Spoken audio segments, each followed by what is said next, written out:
Hey guys, so we have got the one and only David Cross, an old buddy today. Hmm. Dave, you know half of Mr. Show with Bob Odenkirk, another extremely gifted comedian. Those guys, Yeah. those sketches were so interesting, so Hmm. funny. Along with Arrested Development, we talk about the specials he's doing. He's got one coming out. Uh, Dana, you had some good chats with him. Well, I had listened to his album once, I think, and I couldn't remember the title. It Mhm. was so funny. And I think it was Shut Up, You Stupid Fucking Baby or something. And it was like 2002. But he's kind of like and Bob Odenkirk, they're like Batman and Robin, or I don't know which one's Robin, which Yeah. one's Batman, but they have an amazing sensibility. We talk all about their friendship. And David's just one of those comedians that is always goes outside the lines, does whatever I mean, Mhm. he's very thoughtful about what he likes in comedy, and he and Bob. And that's why Mr. Show was so great. It's And we different. even make him talk about the Chipmunks movie, especially the second one, the Squeakquel. Dana thought I was making up the Squeakquel. Which we bring up the trilogy of the Chipmunk movies that he was in, and I thought Dave was kidding the second one, but it was called the Chickquel. What was The it? Squeakquel. Yeah. Because they squeak. Yeah. So we laugh, and you'll get to Yeah. you'll get to know David Cross, the one and only David Cross. And I like him because he's on Just Shoot Me, and he did one of our best episodes ever, which was Slow Donnie. And Yeah. so fun. So we get to talk about that. Okay, well, here you guys go. On a platter. David Cross.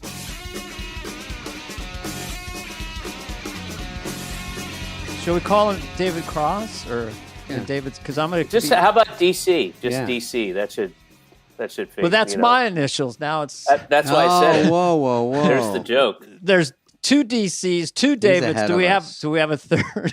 What's your Just middle call name, me- Dave? Spade. He's calling me Spader. I'll call Spade Sparky. Sparky for just today's podcast. I'll call Spade Sparky. Do you mind I'm that? just going to jump in.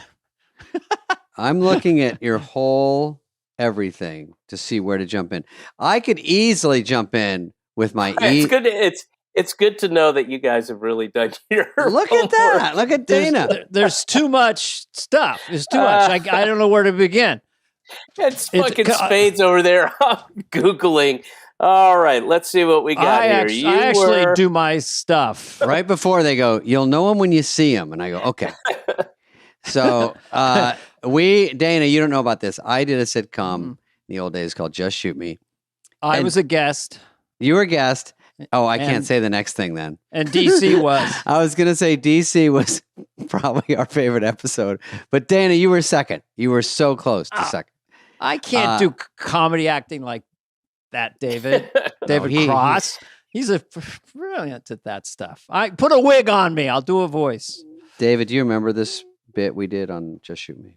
It was perplexing to me how, to this day, that Slow Donnie thing was as popular as it was. I mean, what was that? 30 years ago? 25 years ago? Something like that.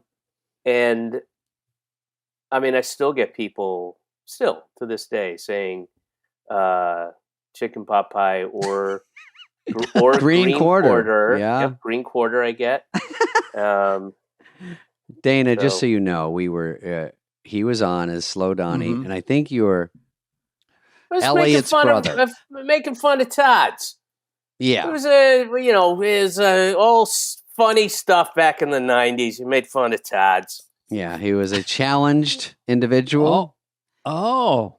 And he was Interesting. one of the cast members' brothers, and then he wanted to date Laura, and he was hitting on her, and she didn't know what to do because I don't know why he was mentally challenged. And did you use a Boston accent for that? No, Oh, okay, No, I because did that was not. pretty funny when you just did no. it. It's the only way you're allowed to say the word retarded in context is to do it like you're doing an impression of a Boston guy. Because it's so That's normal. Up there, yeah.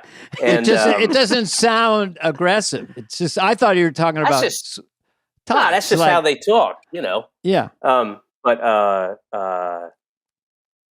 the character was pretending to be mentally challenged because he was getting a free ride. Yeah. And then he showed him the real self to Laura's character, and then, gaslit her the rest of the show. And how did you affect kind of a voice or a character, or you play it like yourself? I mean, I don't know. It's sitcom for a network, so I just did it as broad and dumb as it's just like, Donnie wants to do this, or what, I can't remember, but it was something like that. It's only 30 years. Come on. I remember when he's just screwing up his household his whole life. He's getting taken care of his whole life, and his mom's all beat up, and he goes, "I love you, mommy," and she goes, "See, that makes it all worth it." Then he goes, "I love you, table." Pats the table, and she goes, "Well." But with Laura, he's hitting on her, and he's like, and then when they get quiet, he goes, "Listen, baby, I know a great sushi place. We can get out of here." And she's like, "Wait, what? Wait, can you talk normal?" And he's like, "No, I'm Donnie." And then he accuses Laura. It's all great. Well, the great thing about the sitcom world is that you would be sharing all these experiences with a coworker that you're extremely close with, and yet never know until that episode, and that was never brought up again, that he had a brother that was mentally disabled, and then never brought up in any other episode. Never brought up again. Every show I should have gone, "Where's that fucking scammer Slow Donnie?" Yeah. Don't bring him. Yeah, he was funny, and Laura was Maya, and God, we laughed. We talked about that forever. Everyone's like, "That's the one that was." But anyway, good job, David Cross, on that. Thank you for that. Okay, we're pretty much did that Wrapping one. That's it a up, good one. we wrap up? It's a perennial wrap up. We're always on the edge of wrapping up. But do you want to talk about your current stuff or your canon of work? Oh, I don't care. I mean, there's not. I know. I mean, if we're talking about stuff to promote, I have a special that I shot last summer during that tour that I think is February. It's in mid-February. I should know this when it's coming out. Is that world's worst? Yeah, the worst daddy in the world. Worst daddy in the world. Yeah. That's not okay. So that's you. When you shoot that special, did you partner with a corporation, or do you do it yourself, or what was it? Is it like Louis C.K. kind of thing, or what? Yeah, I did the last one before that myself. I just produced the out of pocket with some good local folks. Shot it in New York. I did that because of COVID, because I was going to go on tour, but I had to cancel it, and I figured I'll just shoot this anyway. It's fairly topical and relevant. So when it came time to do this, I paired up with 800-Pound Gorilla out of Nashville. They're great. Mm-hmm. And just, shot it in the middle of the tour in Chicago, and they were great. I'm pretty psyched about it. It's good. It was a very fun tour, and yeah, I did it all myself. It'll be out. I'll distribute it, with them, and that's it. So can I ask you a question? Because I think the last one I did, it was with a corporation. And anyway, I think they said it was like something like $400,000 to $500,000 to shoot this special for the 2 nights. Right. Is there a way when you're doing it yourself to bring that price point down a little bit? I mean, it seems exorbitant. I'm not anti-union. I'm just saying. Yeah. No, absolutely. I had 17 cameras were on me, I think. It's like crazy. Yeah, I mean, absolutely. It's I did this one. This was even less expensive than the one that I did myself, where I was kind of scrambling a little bit, and that's part of what, small part, but a significant part of what made 800-Pound Gorilla so great to work with. It's and everything's in house, so I didn't have to get a separate editor and go find one, and everything. When you're communicating with them through the pre and the actual production and post-production, it's all in-house. It's all one place, and it's just a lot easier, and they're all good at what they do. So, and it was relatively cheap.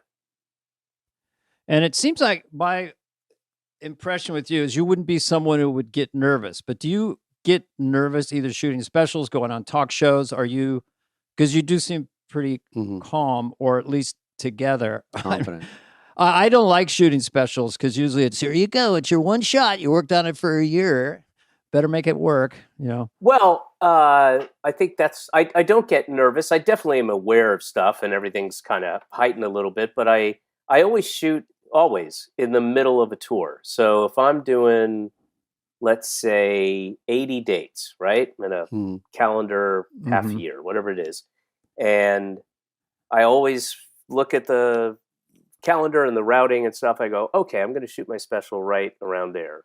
Somewhere, give or take a few shows around show 40. Then I always record the audio during the last or second to last show, because it changes, it evolves as you go on. And by the time I've shot it, it's, that's my 41st time I've done that set. And so, I've got it. It's down. And I always, I'll tape 2 episodes. So it's, if I fuck something up, I got one more. Do you do retakes during your special? I know there's a comic I know I work with a lot, and they stop and they redo their line a bunch of times even though they have 2 shows. So that's one way that I have not heard of, but I mean, it would mess with the momentum for me. For sure. Yeah. Unless you totally mangle it. I mean, I don't think I'd do it. No, I'm not doing it for the TV audience or the audience at home. When I'm doing that, it's always about the people in that room, and hopefully that translates. And if I fuck up, I'll say I fucked up and whatever, and address it. But I'm very much in the moment, and I'm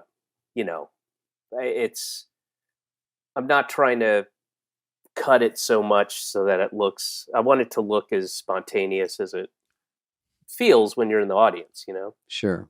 Do you think that when you do it in the middle, which I think I'm trying to figure this out for myself, because I sort of caught off guard. My first special was probably, way back around Just Shoot Me.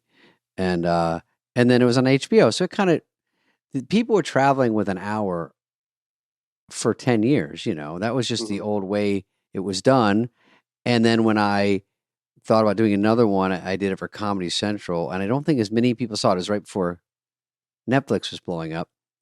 And so I felt like, God, all that material, and then you have to get rid of it, I guess. And then after my last special, they're like, now once it aired, the next next stand-up I'm doing at a theater, they're like, well, ideally it would be all new. And I'm like, all new? A whole new hour? It took me so long to get this one. So what I'm sort of getting at is you do it in the middle, which might be smart, because toward the end, you have free reign to sort of start screwing with it because you already got it. Then you could, then by the end, you might have, another 20 half hour. You don't know. It might evolve. Well, into that's exactly what happens. And what I do, and I've done for the last 4 specials. This will be my 5th time doing it this way. I just started a couple weeks ago. I do these shows in Brooklyn where I live, and they're called Shooting the Shit, Seeing What Sticks. Everybody knows what the premise is. I'm going up there with just a handful of notes and kind of, Dana, like what you showed, and just scribble, and I go, oh, what do I want to work on? What do I think is funny? And and I have guests so that they're not watching a guy for an hour and 15 minutes just dicking around. But the beginning of it, I will, have some kind of fresh anecdote, which I do now currently, about a surprise hand job, and then and then I have a guest, and then I get to, and that's a thing, like, oh, this just happened, but I think there can be a story here, and then I get to just kind of some ideas that I'm working on, and sometimes it hits, sometimes it doesn't, and then I have a guest, and then I'll just do stuff that I dropped out of the last special. So every single special or tour that I do has anywhere from 5 to 15 minutes of stuff that I did on the last tour that I'm not going to put in an hour and a half of material, not doing a special I'm not going to make it a 90-minute special, which means I got to cut something because the shows are that Sure. long. And then the stuff I cut out of both the audio and the video special is stuff where I go, I know I can work on that and make that better. And so I'll work on those bits and try to find a different context for them. And there's I don't want to give it away, but there's the closing bit of this last special, which is really strong and pretty a pretty good punch. That whole bit was something that I riffed just before I shot the last special before this one, where I took it out, I cut it out, and I was like, I know I can work on this. And I worked on it and it became the closing bit. So I have that stuff ready to go. So it's like a sourdough starter, You take a little bit. Yeah. Have you noticed what happened on my last one was I had stuff that was very new that I always fall in love with newer stuff. And I threw it in and it was undercooked. And then now I would work on it. So I'm like, I really can't put it in because the premise is the same one, but now it's 5 minutes long and way better and more polished. I'm like, shit, I kind of wasted it. Like you just said, you didn't waste it, which is smart. Well, there is, yes, but also there's stuff that, which is partly why I do the audio at the end, because there are things that were definitely fresher in the middle of the thing that I was like, oh, I just started working on it. And so the audio version is a little different and tighter and even expanded, but it's more of the idea, like it addresses the idea as opposed to this kind of throwaway funny idea that I did. And then I found somewhere down the line, I found a context for it. When you say your strongest bit is at the end, the last time I did one, I went in, I won't mention the live streaming. It wasn't anything negative, but went into a room with all these people and they just talked about audience retention. They showed me posters of the special. He said, this does well in the Netherlands. This does well in Brazil. And then I thought, well, you should do a special as if the audience could start leaving at any minute. Yeah. In other words, you know what I mean? Because that's what happens when the living room, because there's certain people I'll go to the end, but I'm a comic, 15, 16. Oh, yeah. So they really look at that. You have 18 minutes of retention by 65% of our audience. I don't know if you think of that or have experienced that. It sounds like something you wouldn't like. No, I mean, as an artist, I never think of that, and hopefully never will. But I'm not. I'm in it to do fun, good shows, and I don't care. I'm not. I'm not looking to get a $40 million paycheck, or I mean, those days are over, obviously. But I'm not. That's not my interest. I really, really, really love doing stand up. And it's just a fun process. Every part of it is fun, except for traveling. I don't like to travel so much, but everything else. Do you know any stand-up that does like to travel? I just did it. And it was rough. Yeah. Unless it's a G4 rocked and loaded, and I don't know. Yeah. There's some people that have their own bus. I know that. I wonder if a bus is good. I've done it in a plane when I jump on with Sandler. It's great, but it still delays. It couldn't be better, but you're still like, we're in Florida, it's 85 degrees. Now we're going to Canada. Now we're going to Nova Scotia. Now we're dropping down. And you still manage to complain. I do. I find a way. Everybody.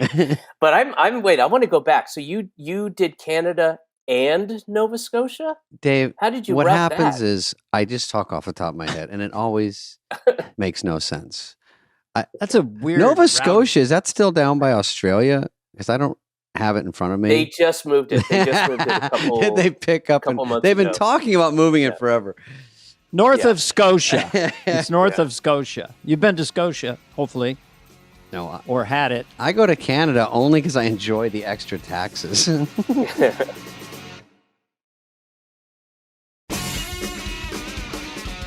Okay, so if we're into the process, just for one more thing, I want to ask you. I like your this. comedy albums. Mm-hmm. Do you feel like when it's recorded on video now, is there anything that changes it at all? Because I'll just say for myself, one night I was driving late night. I got I don't know if it's your first album. It's probably 20 years ago, but it was so brilliant. You had a thing where you thought maybe I'll get a drink, and next thing you were in your hotel room and people were pounding on the door. Oh, and yeah. And then the Ricky Henderson thing that you took so far. Like, what album was that? Shut Up, You Fucking Baby. Yeah, okay. That's what I thought. So yeah. That's going places. I don't know how to describe that. I'll say it's such a cliche, kind of Monty Python-y, but also, well, I look back at how you made that thing work, just verbally. You had to you're waking up in a hotel room, you don't know anything, you're stacking words together. Was that? I mean, those albums seem very free. I don't know. Oh, especially free. For sure. And I was drinking way more during those. Those shows. good. So it feels like that. I mean, it's messy. It's definitely messier. But it's like crackling though. I love it. It was fun. I mean, it was. I put that out on Sub Pop. That was my first comedy album. Yeah, and that was a real story. That was I believe I was in Kansas City, where the guys knocking and saying, "Answer your telephone," but it was pitch black in the room. I'd been traveling. I didn't, and when you're on the road, you don't know where you are. You wake up and you have no fucking clue. And I had been out drinking heavily the night before. And what do you drink? Sorry, just real fast. What were you drinking? I'm guessing beer and tequila. Okay. Not together, but just beer. Want to put that together. Followed by tequila, followed by beer, followed by tequila, followed by beer. Okay. And then a slice. And and yeah, it was a bizarre. It was panic. It was like little kid panic. Even though you're an adult, there's a few seconds where you want your mommy because you don't nothing is making sense. And the trouble. Pitch black and pounding and yelling out of the blue. You don't know where you are and you can't see anything. And there's just a disembodied voice saying, "Answer your telephone." Knock, knock, knock. Answer your telephone. Huh? I like they're right there and they're telling you to answer your phone. Doesn't make sense. But you don't know where you are. Yeah. What telephone? Who are you? Who's talking to me? Yeah. Are you the angel? Are you Angel Moroni? What's happening? Answer your telephone. It's like a Kubrick moment, basically. It was very bizarre. Anyway, that was like a 20-minute bit or something, but it was brilliant. I have those old Steve Martin albums, David, and as a kid, I mean, now it's all specials and stuff and video, but it was pretty fun because he had a few screw ups. Like even when the sound goes out like that, or he's like more wine, and you're just picturing in your head, oh, it's so funny, whatever he's doing, and he does a bit, everyone laughs. I'm like, fuck, what is he doing? But I kind of liked it. That's all I had. So but I would like that scratchiness and that kind of fun of the old stuff like that. And there's not that many. I think some specials come out as also a CD or an album, but they'll never get back to the sound of those 60s albums. I mean, it just was crackling. I think it's one mic hanging overhead in the club. You hear your individual laughs, that crackling thing, and now it's all stacked and remixed. There's one, I don't know which one it is, but of the different comedy channels on Sirius XM or whatever, one of them, 95% of the clips they play, mostly from people you haven't heard of, but they're definitely in a club and they sound different. And I appreciate that, you hear the people. You Such hear a familiar right up on you, and it's cool when you're going across the dial there, as it were, and you've got the Netflix is one, and you've got Comedy Central and Raw Dog, whatever that you're listening to it, and it just sounds slicker. It's sometimes money hurts comedy. Put it that way. Oh yeah. Just if a guy doesn't have much, can't afford many mics, he can only do it in a little club. He's not very popular, but it has a crackle to it. Got Rick Rubin in there fixing every mistake. It's like, you want it a little messy, and that's what I like. I like mistakes in a lot of things, and I like him in songs when they say something different, and then when the guy sings it in concert, you kind of want that little mess up because you know where the mess up is, and all that stuff is sort of character and gives it something different than super polished, which is the name of my new special, Super Polished. And Nice. or Hey, Neil Young releases whole songs that are out of tune. You know, see, I like they it. just we got it. We don't do it again. It's all Yeah. going for the feeling Sure. of stuff. So You know, it says here. Go I ahead, love Davey. that the not a story, but like the when the different actors who work with Clint Eastwood when he's directing, Oh, and yeah. they will do a take, and they'll be like, "Okay, can I get one more?" Like, no, we got it. What? But no, we're good. We're moving on. Oh, Did but you, yeah. I just So worked he with said to- David he said to- Fincher. Yeah, he worked He at said 40. to Matt Damon, he was working with Matt Damon. He goes, "Can I do another take?" And he goes, "Yeah, if you want to waste everybody's fucking time." One take, Eastwood. Oh, great.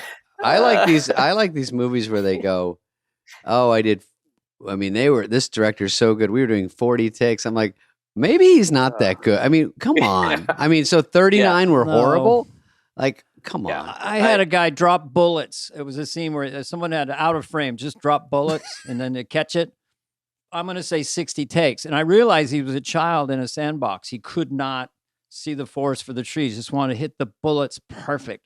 Anyway, David. Wait, Cross. I have another David one. Cross. No, I'll call you your full name now. I had one that had rapophobia. We had a rap party on the last day, and we only had like 2 scenes to do, so we could have this party.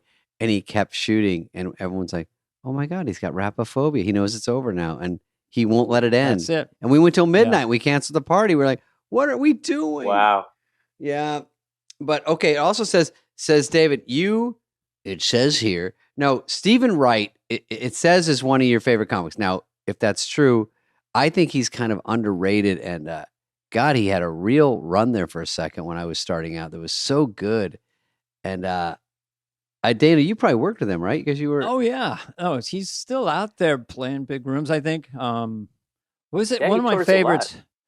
I don't write jokes at all. I'm terrible at it. And when I think of the amount of material a comedian who works like that, I went to a 24-hour convenience store. I went there; it was closed. He said something about it, not in a row. He's Sorry. he's I did locking it bad. up. Yeah, he's like, locking Yeah, I thought you were yeah. 24 Well, hours. we're not 24 hours.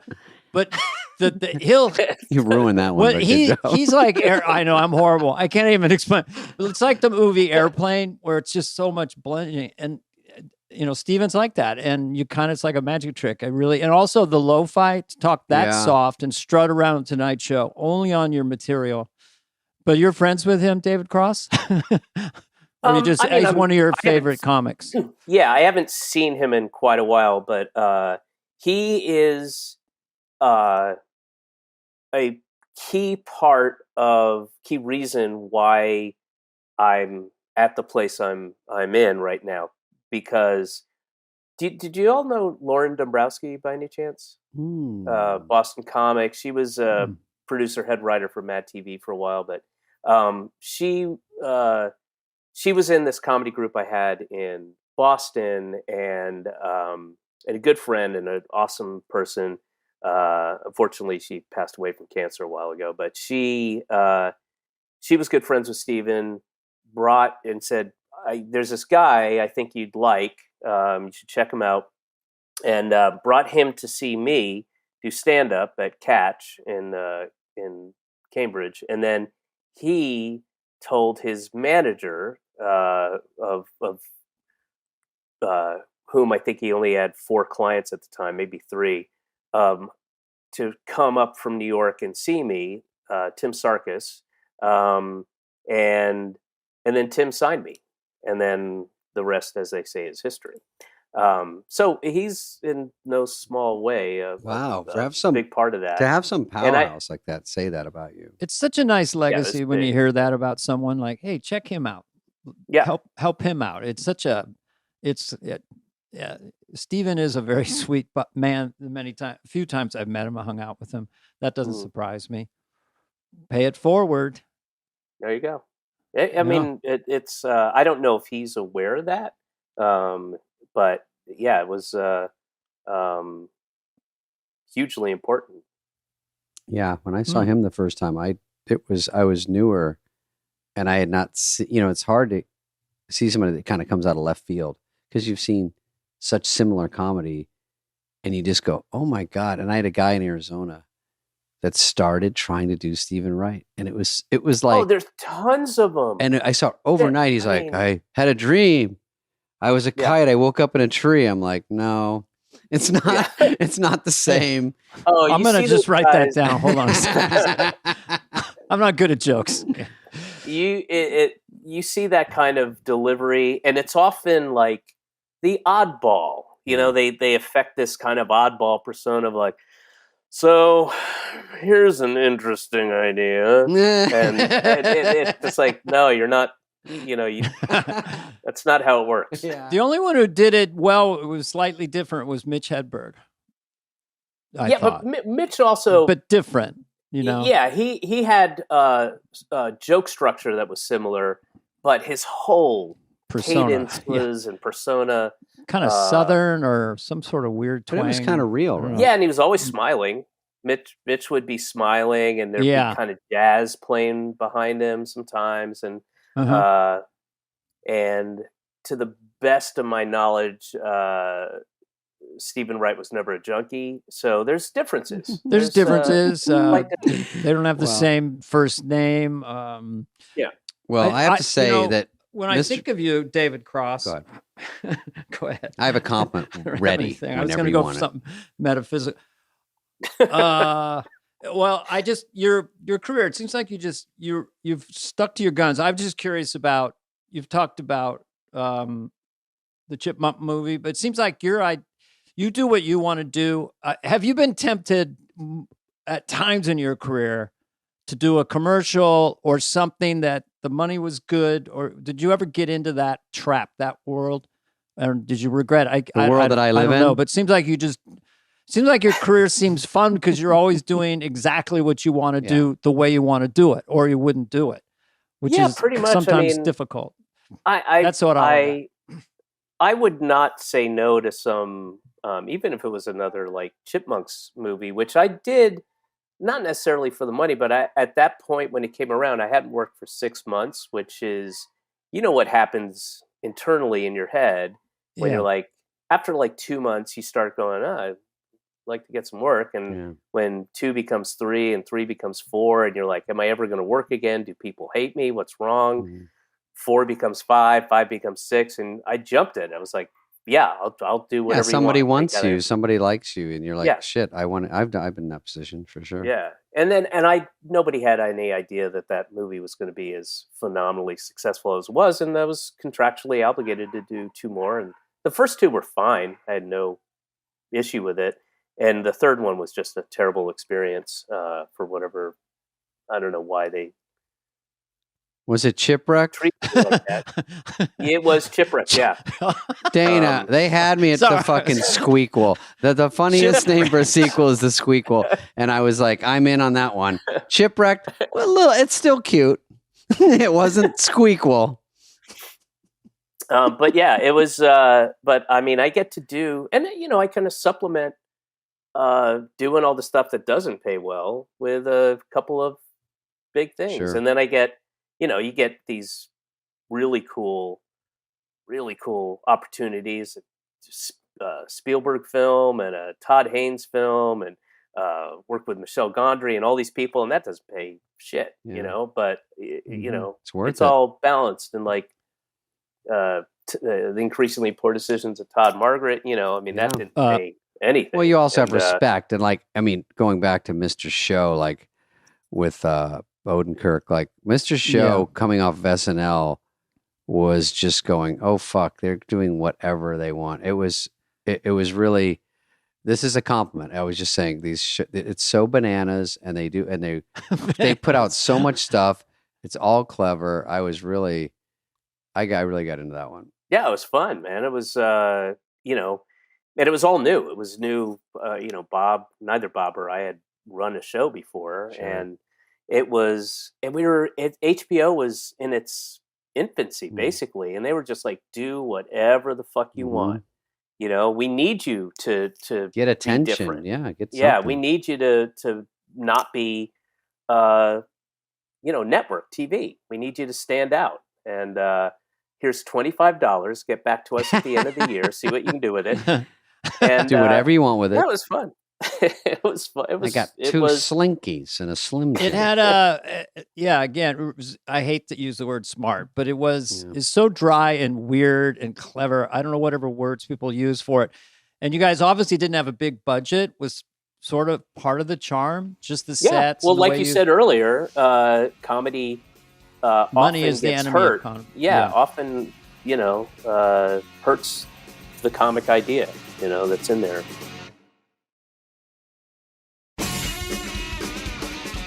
Well, Dana, you have to say, and I think David did audition for SNL. We'll go through that briefly. I don't know how. Just give us the sort of. Is it a sore subject, David? I can't. No, I not at all. doubt it's a sore subject. I'm just kidding. I didn't do the traditional audition where you come in and you do some characters and you do all that and on the floor. But the comedy group I had in Boston had really started to make a name for itself, and there was a little buzz, and people all of a sudden in New York were aware of it, and it had a lot of people that went on to great success across the board. As I said, Lauren Dombrowski was producer, head writer for Mad TV. Jonathan Groff was, Jonathan, Dana, at Conan. Oh, yeah. Was a head writer for Conan.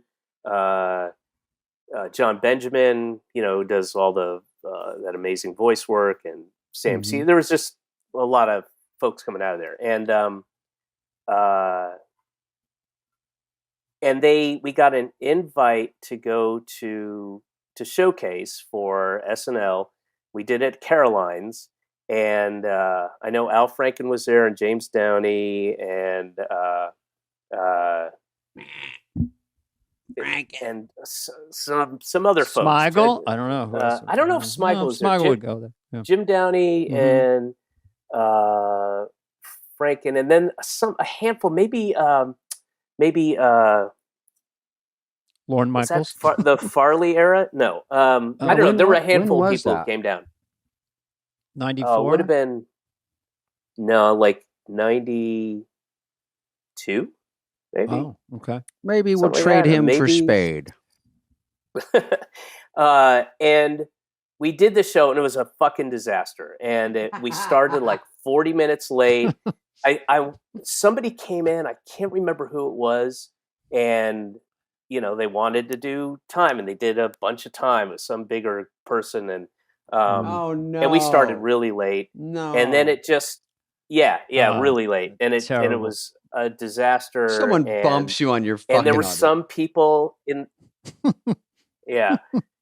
and we had a showcase. It wasn't like 5 minutes. We were doing like a show that had a beginning, middle, and an end, and it had tech to it, and it started like at least an hour late by the time we eventually went on. And then there were a couple of people in the group that were just pushing too hard, like you could tell they weren't being naturally as funny as they were. Bits we'd done a million times, and they were just pushing too hard. It didn't work. And Super Bowl. And I think Franken left just fine.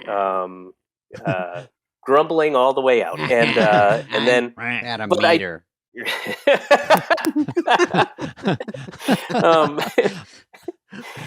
But I did get an open invitation to write for SNL, to come on and write. And then I, about a year or two later, I met with Lauren, and I'll do that impression for you very quickly. Excellent. I think Julia Sweeney had Rob Cohen, if you know the writer-director Rob Cohen.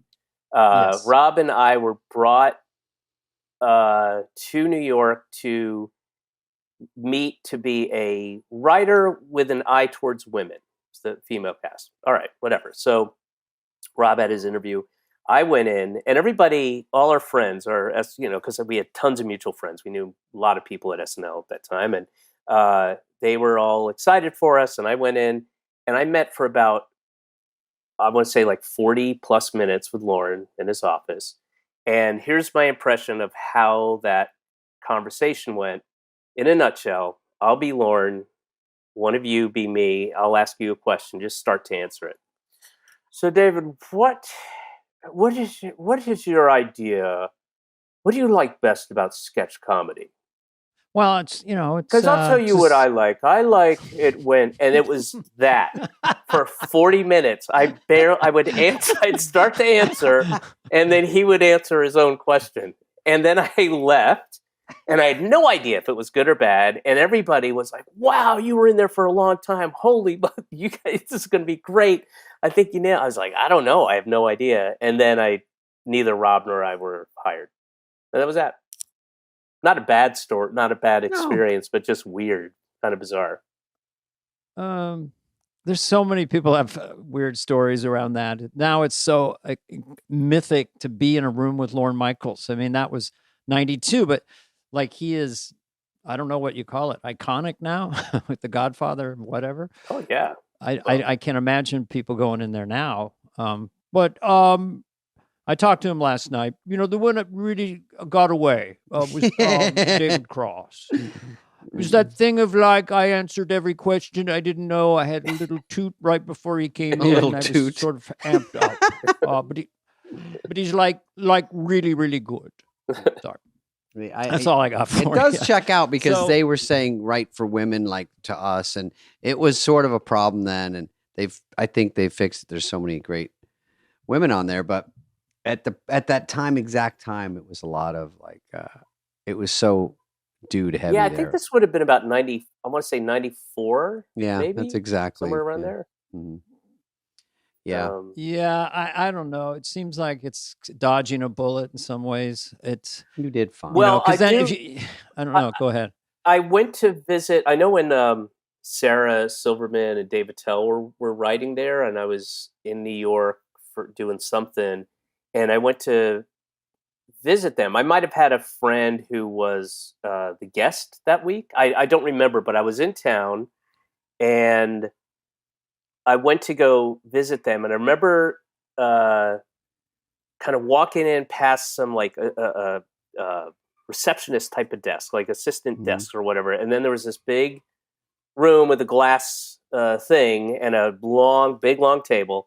And the writers were in there, and I went in. Oh, and there are tons of like pizza and Chinese food, like delivery. Yeah. And then I remember walking in and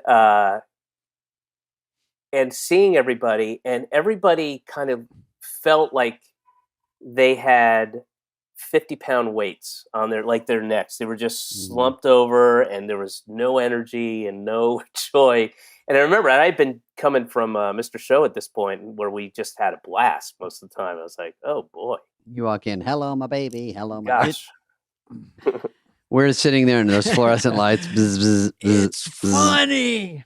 Yeah. Oh, hello, I'm from the 22nd century. How are you? You guys do like 20 minutes, I'm from the 23rd century. Well, you know more than I do. Hey, I just did a Mr. Show kind of template of what made me laugh so hard. Bob Odenkirk and you have this sort of Lennon and McCartney thing, friends, and I don't know. It just seems you have a shared sensibility in so many ways. Yeah. We do. It really works so phenomenally well. We're quite different people and with different backgrounds and approach comedy from different ways. But when we do it together, it's just, and we knew this from the very, very, very beginning. First thing we ever started doing.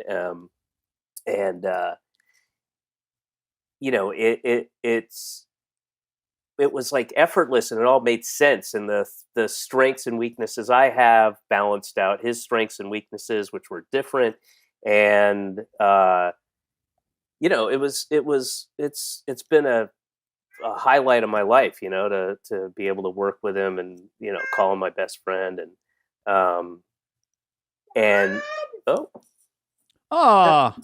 that my daughter? There's a cat. She's pretending to be a cat. Marlo. Marlo. Are you out there? Where are you? Oh, you're at Daddy. the door. Oh, Jesus. Oh, that's my door She's on thing. the roof. I'm in my office. Where are you? On the door. Talking about. Wait, what is it? All On right. the talking box. Okay, sorry about that. Typical. I thought I had my Marlo. phone on silent. Your Oh, that's cat's funny. box. Yeah. Marlo. What was up with Marlo? I mean, I don't know. What was up with that? By the way, before we Anyway, I find that really interesting. Bob Odenkirk. Oh yeah, he's so fun to work with, and he's so he's just effusive. I don't know if he is all the time, but no, this is gonna be great. he's a great It's just- laugher. yeah. But I'll too. tell you He this laughs one a thing, lot. which I want to ask you about. This is a very human Bob. So we know him in the 80s, and he's just coming along like that. And then he goes through all his stuff, Mr. Show and everything. Then he's on Better Call Saul. So first he's on Breaking Bad. Then he gets that show. So he's on our podcast. And one of my favorite moments, and he goes, I knew if this action movie worked, you guys are going to go, what the fuck? Now he's a movie star? Yeah. It really made me laugh. Like, what is going on? Because so with you and him, like I was pulled out of a movie theater once in the late 90s by people didn't know I was ever on TV. And they just said, someone told us that you knew Adam Sandler. It's just sort of a weird, the trajectory I Yeah. had to happen comedy this and morning. your ego and stuff. So,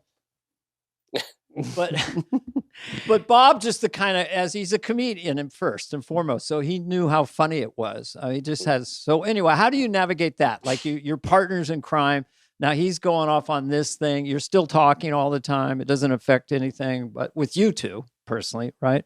Well, I mean, the one of the greatest things about Bob as a person and as a sketch writer, comedian, actor, artist is he has no ego. There's no real ego, you know, and we Zero. yeah, and we He's hard to hate. and I've I been don't trying. have that ego. I don't have that ego either, and it really helps to collaborate that way. And you know, I want for him and wish for him nothing but the best and all the success in the world, and him with me, vice versa. And he's a big supporter. He's at every show I do. If I'm in LA or Chicago, he's there, and he, you know, we enjoyed the whole process. So I think it, and I also knew early on because he demonstrated it in certain sketches. He's a really good dramatic actor. I knew that was there, and it was always bothered me when people kind of make an assumption. It's just lazy that, oh, it's usually it's like, wow, I had no idea Robin Williams could really act, or oh, Jim Carrey really surprised me, or you know, when a comic Does shows anything. humanity. Captain Kangaroo has some chops. You know, I mean, it's just lazy thinking, and so people are like, wow, Bob Odenkirk, who knew? Like, Yeah. well, all of us who knew him. Yeah. You know? It's the same thing like, well, a writer. Well, he's just a writer. Well, a writer can't perform Or direct. That's yeah. insane. They're just a writer.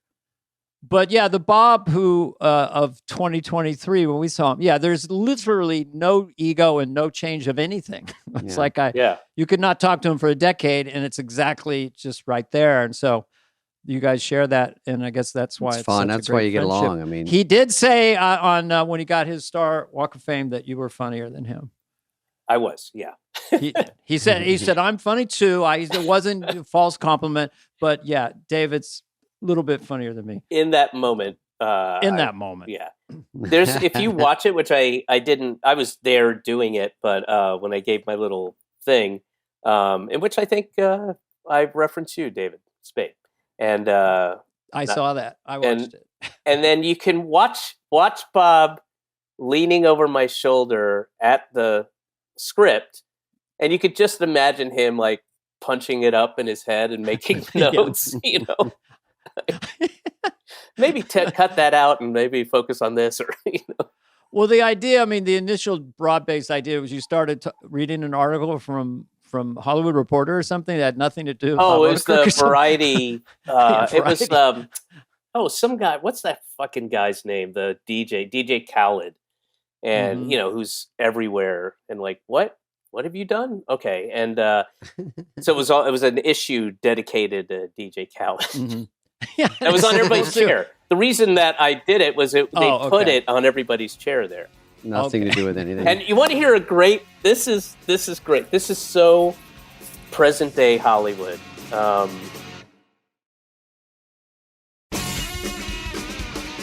So we were on Vine, right? His star is on Vine, just north of Hollywood Boulevard, and we were all set there on the side, like kind of facing the sidewalk, abutting the sidewalk, and there's Hollywood royalty. There's Carol Burnett, and there's all of these people and dressed up. And at the top, and it's on an incline, right? And we were about halfway down. And then, it's disgusting, right? There's the smell of human pee, and it's hot, and it's just a disgusting, awful place. And I don't know where it came from or what business was releasing it or whatever, but this gush, the stream, I'm going to say a good 1.5 to 2 inches thick of water. And people have open-toed, like the women have open-toed high heels, just come, and it's brown and dirty and oily and everything that's Hollywood, and it just comes rushing down. And so while this celebration of Hollywood is happening, people are like, oh God, oh my God. and it was just a perfect little If it was on Mr. Show, it would have gotten higher and more covering people's heads, right? It would have been just like, and then they would have ignored it, and they would just be like, I don't know, just kept going on. Nothing's wrong. And it's like, well, when there's fame going on, you're willing to. I'm willing to look the other way. I just get so focused on the fame of it all and the fun. I'm on fire. I'm like, but I'm here. It's a blast. My star is down near El Segundo, if you know where that is. It's by El Pollo Loco. That's not on the map. Yeah. All right. Anything left for Dana Cross, Danny? David Cross? David, Dana? Well, unless he comes back another time, I have Too so much. many things. No, too many. We didn't Well, touch we can, Arrested Development. We didn't. Sure. We didn't touch Minion, Megamind. We didn't touch. What's up with Jason Bateman? I mean, what's the deal with that What's guy? his deal? Trash What's Will his Arnett. deal? Also. Don't pull any punches. What's the deal? Will Arnett. I love those guys. Also, I love those guys. Not No. gonna say No. yeah. yeah, want you to sorry. They're the them. people you want to see in a restaurant, and they wave you over to their booth. Oh, Bateman's a pro. I mean, he so many of the people I know that are the most down to earth, most equitable, gracious and caring people in the world of Hollywood were kid actors or born and raised in LA. Like the assholes, when people think about asshole Hollywood, those are all people who moved there. But the people I know that were born and raised into it, were kid actors, are just super sweet, nice, genuine, good people. And Jason's one of those. I do think the longer you're in it, you don't get tricked out by it much. So I assume if you start as a kid, you see this kid got the Lassie show, and I did all the emotionally violent aspect But to you it also starts to kind of tamp down. You see the sausage being made, as it were, and there's for a fact it's not as exciting and glamorous, and it's a job. People seem to forget that, but it's a fucking job, Yeah. I mean, my wife was a child actress, and she has a lot to say about it, There's a really good movie about taking that, it too Dana, serious. if you get a chance. It's called Dickie Roberts. Oppenheimer. Anyway, by the way, Jessica Walters played she was in a movie called PCU, one of the first movies I ever did. So I would follow her and things she did. So it was fun. She was kind of fun on that movie. She was pretty sweet to me. And the cast is huge. Everyone loves Arrested Development. And then it got another life on Netflix, right? Is that right? Yeah.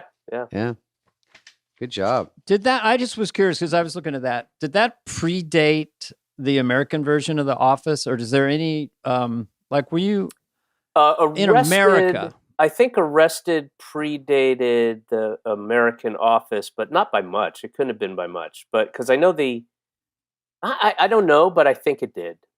But it couldn't have been they're by different, too long. but there's a certain Arrested. I don't know what. Well, the cinema verite. Yeah, the documentary style thing.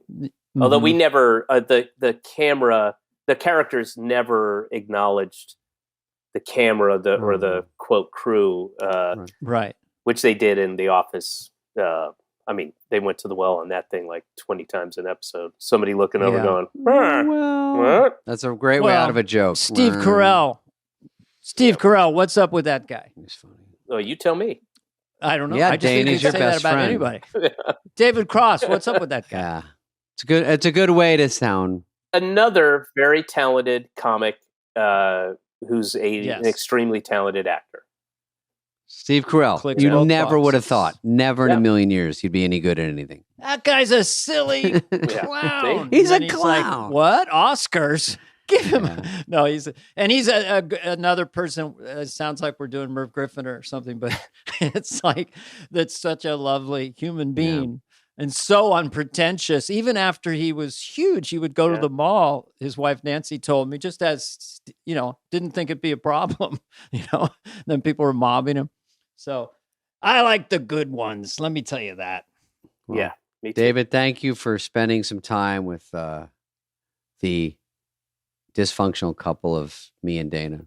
That's great. I'm glad to see you guys. The therapy's working out, and it's you seem to be copacetic. It's all working. I just want a newsflash. We have a talk over meter, and we were up at 60% of the time you tried to speak. We talked over. That's about an average. It's right in the middle. It's not. It's Steve Martin was slightly higher. Anyway, but we have to be careful of this new technology. One day. I'll just leave you with this. If you're watching TV with your wife and a very handsome man comes on and she goes, "Oh," and you go, "What? I don't get it. What are you talking about?" That's what I do. That's my defense fallback. That's it. I don't know That's what your you're talking closing about. words. Brad Pitt. I was just doing this to try to make him smile. I didn't work this bit out. Yeah, I should. But I think it's funny. Brad Pitt comes on television and you go, "I don't get it. What's the whole whoop-de-doo about this guy?" Yeah, I see. It's So a little because reverse. you're threatened by the handsomeness. You're like, I don't get it. Yeah, That's I all do that. I do that when I see Bruce Valanche, but maybe it doesn't work that well. That's the one I That's get. just for you. Look up Bruce. Nothing that's against Bruce, just for you. but look Bruce up. Brad Pitt, Bruce Valanche. All right. Thanks, David. This has been a presentation of Odyssey. Please follow, subscribe, leave a like, a review, all the stuff. Smash that button, whatever it is, wherever you get your podcasts. Fly on the Wall is executive produced by Dana Carvey and David Spade, Jenna Weiss-Berman of Odyssey, Charlie Finan of Brillstein Entertainment, and Heather Santoro. The show's lead producer is Greg Holtzman.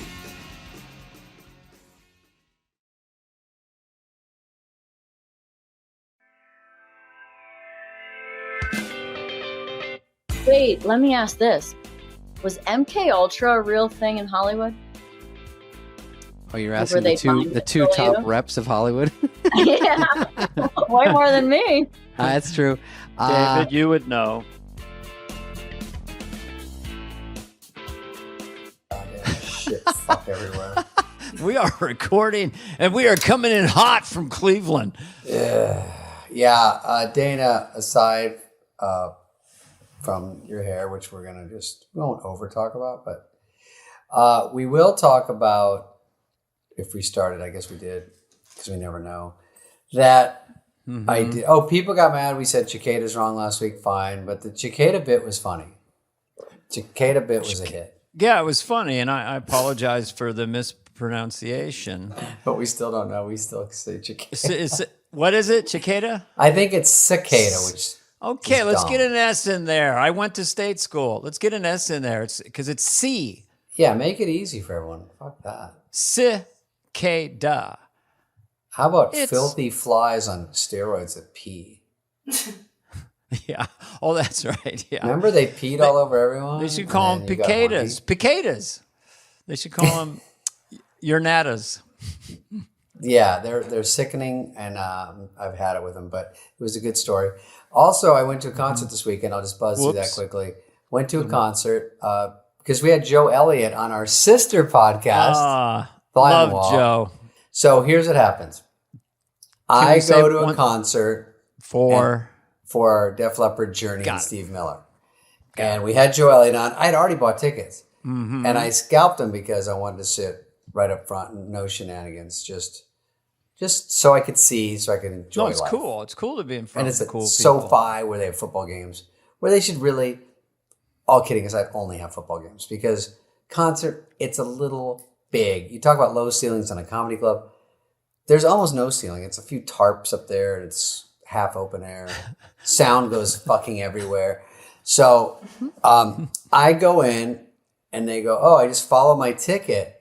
And I'm in the highest level. And I tell some guy, where's this? Because I'm on the floor. I need to get to the floor. And he goes, you're on the floor, dumb fuck. You're right here. And I go, no, but you were on the floor. I was on the floor. That's where I bought the tickets. But you didn't. Okay. When I got there, I got bamboozled. So I walk around and sit down. So I'm on the side of the stadium. Looking down, it's honestly like when they parachute in, that's kind of the view I have. Good. So that's shitty, right? Because it says SoFi Stadium. That's your view? That's where I'm sitting. And that's the stage. And there's some dude in front of me that needs conditioner, but that's a whole nother story. But his hair, I love a man in a ponytail. He wasn't bad because we talked the whole concert and he didn't say one thing. So we're sitting there in these dog shit seats. And I think I couldn't see because I was behind Aaron Donald's retired jersey. And then, it's funny. And then, sorry. Because they're at the rafters, you know? Yeah, that one, and everyone looked like an ant farm down there because everyone's just milling about. Now, this is when Steve Miller goes in, right at the very beginning. And Steve Miller, I love, but I have to get there at 6 to see him. And it's really just a corporate gig because no one cares at all. It's light. There's barely a roof. And everyone's just looking around for $20 beers. Milling around and walking with their drinks. Yeah. Exactly. And I'm like, you hear a bang, I'm like, this one. And everyone's like, anyway. No one cares. Fly like an eagle. Yeah. What? And he used to fill stadiums like this on his tours. He's still filling them, but they're just, you got to pick your chunk because everyone here is clearly old. Because Def Leppard, Journey, you know. So it's 5 straight hours. So you have to pick, do I come a little late? Do I come, whatever. So I want to see Steve Miller, and I'll just see how far I can get being a colossal pussy. This is what my doctor said. So I go there. Good doc. Steve Miller does great, gets off. But then there's 25 minutes of downtime. Now they got to put the other stuff up. Journey, new singer. You've heard that, right? Not new anymore, but. Totally. Yeah, the impressionist of Stephen Perry has been with them for a long time. Yes. He's brilliant. Yeah. But there's only one Steve Perry, sorry.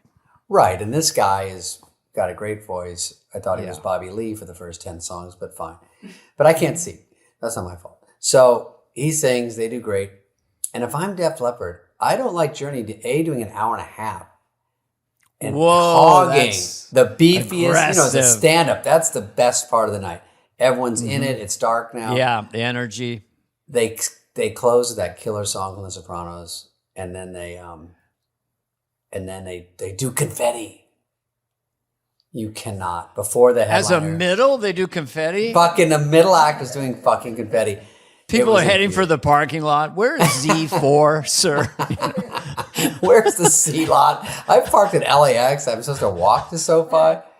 So I was like, Def Leppard needs a no fucking confetti clause immediately. And also they're closing with that big song. So you do need that break. So they flip the stage again. And then here comes Def Leppard. Now I'm 1,000% burned out because I'm in there 4 hours already, Right. And I'm also back where I'm just taking selfies because everyone's like, oh, you look like the guy that should be down there. And I go, yeah, but I'm the guy that got fucking ripped off. I'm up here. Oh, here we go again with the photo. Just to remind everyone, this is where I was. Well, the old-fashioned thing with there's no roof, but you would be in the nosebleeds, right? That's 100%. That's where really they get high up. You the get name. a nosebleed. Yep, makes sense. So I'm up there busting my hump, and the guy from Def Leppard, obviously one of the drummers has one arm we talked about, but they have another drummer to make sure it makes sense. But he's only got one arm, but it's the other arm. So it works. You know what I mean? Okay. He did that before the meeting. They go, okay, you do the 1 and 3 beats, and I'll do 2, 4. So it's 1, 2, 3, 4. It's hard to sync up, but They had an ad in the paper. We need someone with a missing left arm or missing right arm. No, it said miss arm and it said left preferable. Yeah. But not a deal. Well, I'll just say that guy. Hey, I want to defend drummers everywhere because I used to pound this. I would fiddle around. Def with them. Leppard's brilliant drummer lost his arm in an auto accident, and they never thought of letting him go. And then he reinvented the drums, which is now state of the art, where you can do so many things with your feet. Anyway, continue. And his legs are on overdrive. It's because he's making so much noise with his legs to take away from the fact. So anyway, he did say that when he sleeps sideways, it used to hurt when he sleep on his arm, but now it's pretty easy. You know what I mean? There's no pain. Mm-hmm. So that's one upside, I guess. So other than that, I have 5 questions, but I want you to finish your story. I think that's it. I left. I didn't even finish. Poor Joe 5 Elliott. questions. I almost hit him up from backstage and said, "Get me out of here. Get me back. Do something." But I felt so dumb that he offered me tickets on the podcast. Then I go, no, I got this. I don't need your charity. Okay, that was one of my questions. Okay. The lead singer of one of the greatest rock bands in history invites you to his show. Come on, be my guest. Come on. And then you're in row 138. So that confused me. But you had to get the tickets yourself. Show it again. Yes, that's the picture. So okay. I have more pictures on my phone, but I want to overwhelm you because it's just funny.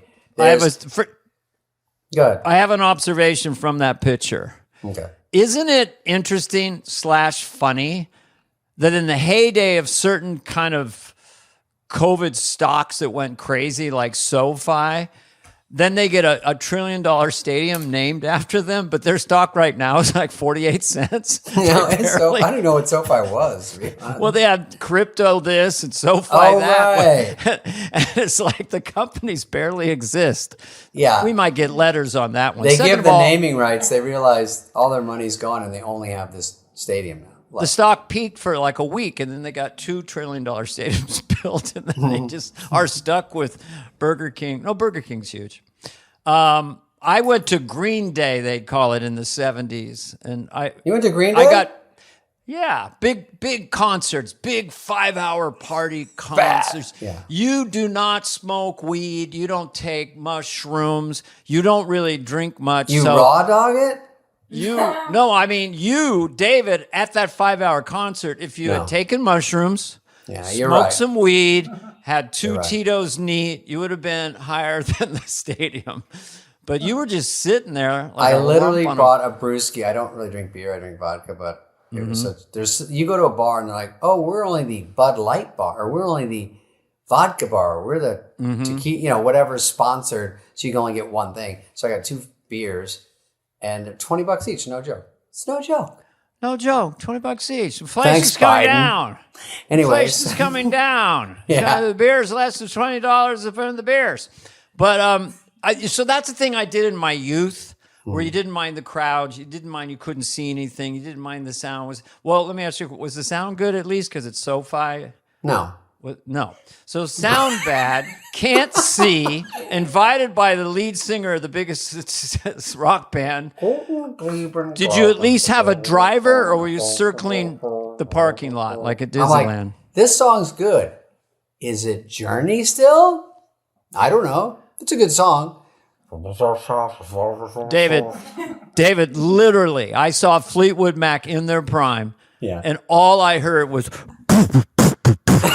All I heard was the kick drum. Yeah. No vocals, nothing. They mic'd the wrong and very faint in the background. Now there you go again. But yeah. And I landslide. I can always tell. I can't hear the singing. You're right. Sometimes they jack up the other shit. You love it when they go on the club tour or the small theater tour, and then you get to see them. But that's anyway, not fun. That aside, we'll keep moving. We're gonna hit the stories. We'll keep moving. It was like fun we anyway. always I do. made it. You know what, Dana? I made it fun. I didn't cry about it. I honestly didn't cry about it. I go, oh my God, look at our tickets. We got rat fucked. All right, well, we're sitting up here now, so let's make the best of it. Anyway, you have exciting adventures. I went to the local car wash. What was I going to do? Get a 10-minute chunk on getting sprayed? Well, actually, it's one of those you drive through and it just sprays you. So this old guy went in before me, and then it's all, and the green light makes, he's supposed to go. He starts to back up. I'm going to do it again. Out of my so I'm way. like honking. You can't hear him. No, because he had a flashback of like Viet Cong, and he's like, "Get out of here! Back it up, everyone! Run or attack!" Who backs up in a car wash? Not literally, not one person. You shouldn't be driving if you think you might have to back up in a car wash. There's a big tunnel. You can see the light at the end of the tunnel. The guys I don't like want to die, and he goes. They back. want me to come that way. That's where you don't want to go. Okay. All right. Well, what's the first story? Well, this is just an observation culturally about politics, and then we'll get into some other things, a couple things. It's just funny to me, Trump's lineup now. This is a rebellious lineup. First, it started with a thing where they have Hulk Hogan, and then the Democrats answered with James Taylor. I mean, that's just funny to me. Now you listen to me, brother. Brother, you got a friend, brother. So anyway, that was Hulk Hogan doing James Taylor. And they go, the next guy's Hulk is time like, I'm not going nowhere, brother. That's one of his catchphrases. You're not going nowhere. So that struck I have to me explain. so I funny. utilize the camera maybe too much so far this show. Well, no, I love anybody who ends they're making a point and say brother at the end. It's just that's funny. what he says. I'm having a cheeseburger, brother. It's funny. So it's Tulsi Gabbard. She's a badass outside the box. Bobby Kennedy Jr. Need I say more? They've got going nowhere. Obama, Clinton's, Beyonce, Taylor Swift, Oprah. Oh yeah, We've they got a fucking lineup. Yeah, I mean, it's like they're Coachella. so cool, and the Trump thing. People should just vote on those. Who's got better stars? Yeah, I know. Cast the character. This is your cast of characters: Hulk Hogan, Tulsi Gabbard, Bobby Kennedy Jr., or it's Taylor Swift. Taylor hasn't hasn't said it yet, though. But I think we're guessing. But Taylor hasn't. I think she's smart not to get. I don't think it's all her fans, but No, I don't know if she's even out there yet. I talked to Tucker Carlson about this premise last night, and all I heard on the phone was. I was about to say here comes the Tucker. That's pretty good. He goes, yeah. Who's doing this, and why are they doing it? I don't know. That's not. I'm bad. trying. Yeah. I'm trying. We're working for free. Okay, but we're having fun. Speaking of politics, there was the Mark. Well, two things. There was a Zuckerberg thing. Do you have anything on that? Where Zuckerberg came out and said he was pressured by the government to censor COVID information and Hunter Biden. So it was sort of a thing that you do that, and then 6 months from now, they're going to have him in Congress, and they're going to have our friend Senator John Kennedy. Yeah, he's back. The new Ross Perot is going to love him. Interrogate he grills people. Oh yeah, yeah. But he does it in such a slow Southern way. Now, Mr. Zuckerberg, did I get that right? Now, you wrote a letter saying that the United States government pressured you to censor content. Did I get that right? Then you got Zuckerberg. Well, yes, Senator. First of all, thank you for the question. They always say that. Yeah. It's First basically of all, them thank you saying, for the fuck question. You. And that is indeed true. Well, can I ask you a question?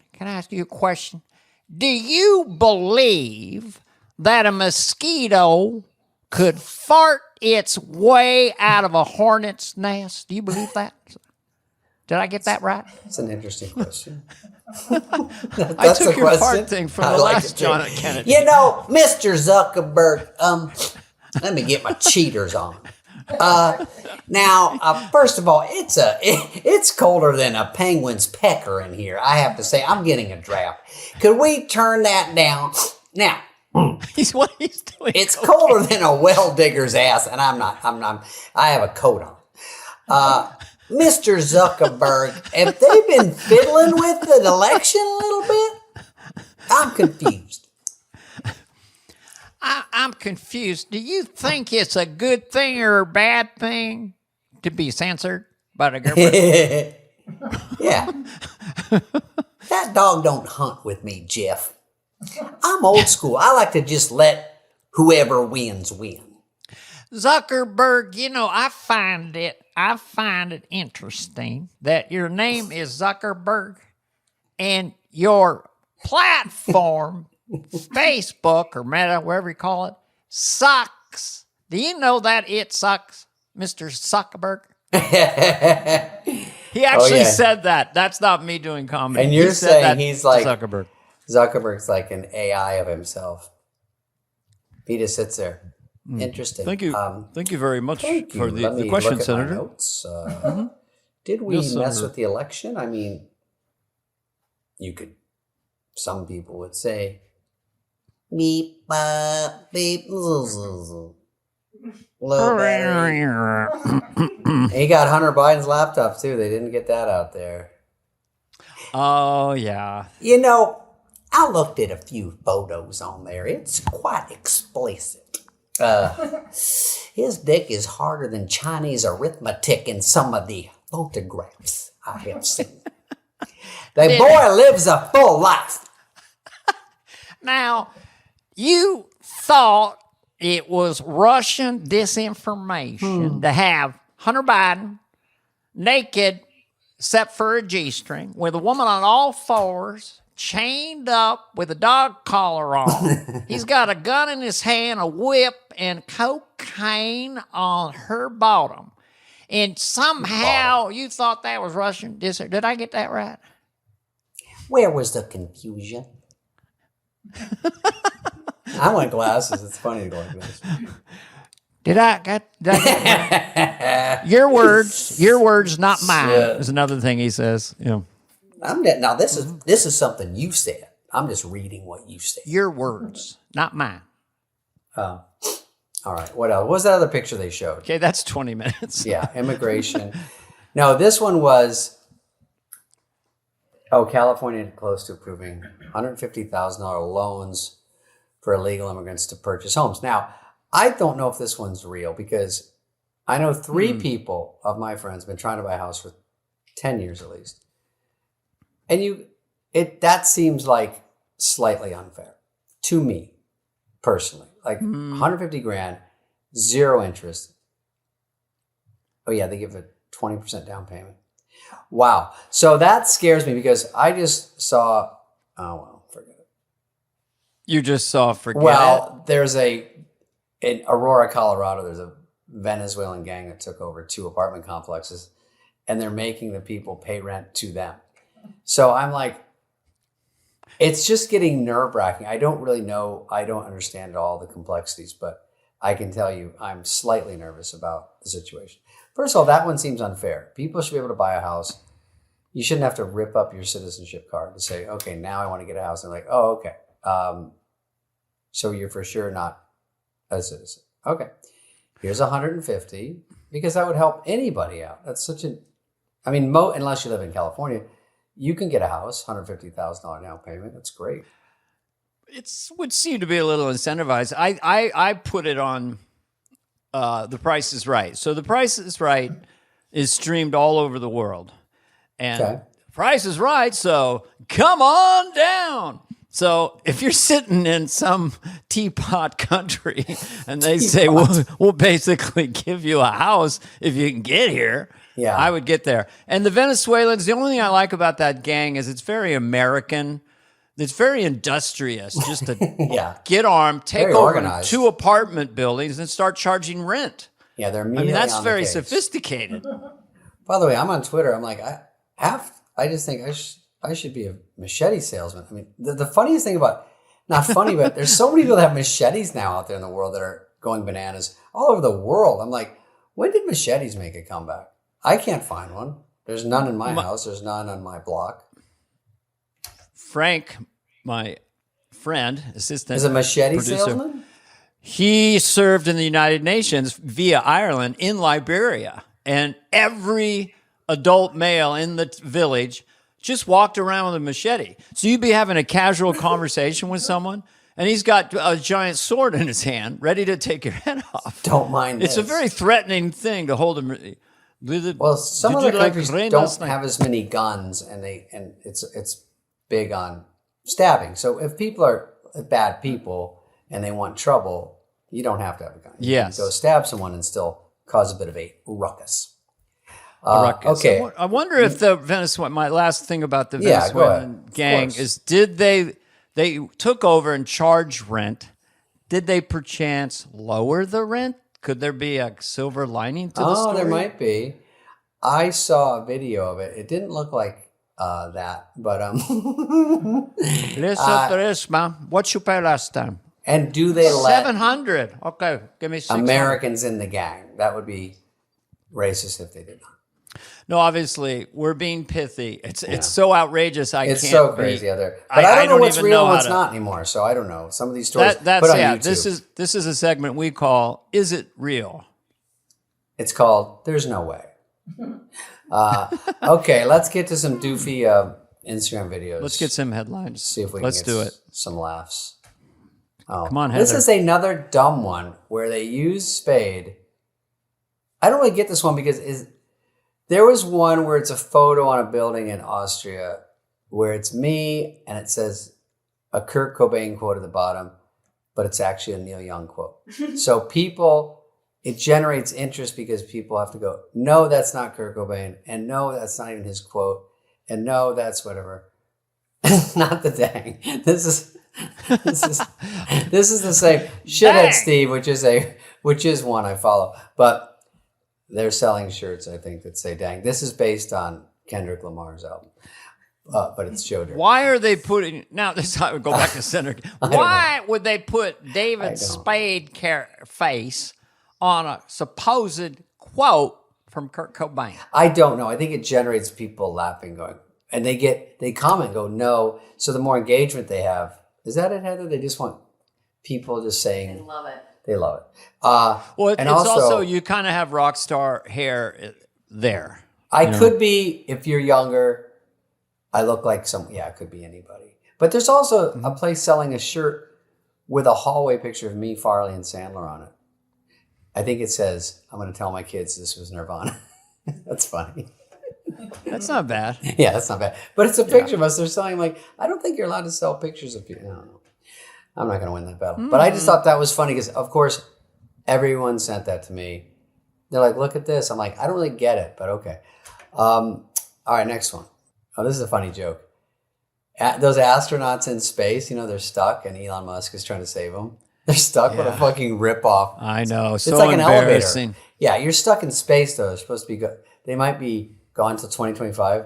And here's the guy's joke. Humanity has about 6 months to purchase 8 billion ape costumes for the ultimate prank. Because remember Planet of the Apes? He comes back and he realizes everyone's on apes. Is that funny? That's funny. I like that. I mean, that's a funny joke. I just think this was a gigantic thing because NASA hired Elon Musk, SpaceX, and Boeing like 2015 to develop rockets to go to the space station. So Boeing had some problems. SpaceX has done 220 missions. Okay. Yeah. Actually, it was more like, I believe it's 300 missions. But anyway, a little Elon Musk for you. Yeah. But I'm working on it. But Boeing was this was their big maiden launch, all these delays. And then, the thrusters go out. And then the astronauts were supposed to be home in 2 days, and now they've been there. And ironically and weirdly, it's a man and a woman, and they are engaged. Newsflash on Is that true? No, I made that up. Are they going to run out of Tang? Tang is still a reference. Not Poontang, Dana. Because they did Tang in the 60s, right? With Apollo. Tang was Tang. orange powder drink, and I was a kid and I wanted it because they said that's what the astronauts drink in space. Yeah. I'm sure it was just powdered sugar. Something horrible for you. But it was super orange. We had it. Oh, it was so fucking orange. Yeah. And it was, was great. no, it was the orangest orange I've ever seen. They should call it orange. I know Tang was a weird name, but I liked it because it was so weird. Do you remember High C? You're too young. Do you remember High C? I am young, but no, I do remember it, unfortunately. Cans of juice. Remember High C? High C was the greatest red dye fructose corn syrup. Worst. Yeah, it was just hyper sweet, but it was in big cans, right? Love it. Yeah. Oh, it was like this, like a big can. You did the can opener at the top. Yeah, can opener. And it was made in Japan. Did you know that? High C. Oh boy, I did not. You did not know that? No. Okay. Now, can I Okay. ask? No. Go. Next story. I'm not going to do any more John He's canceled. Okay, here's funny. Nurses preparing for the monkeypox pandemic. Action.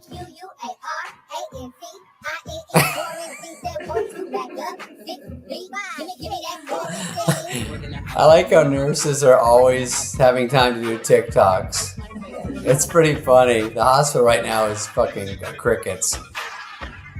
They're like, we have to run over to Radio City and do our... All right, that's enough.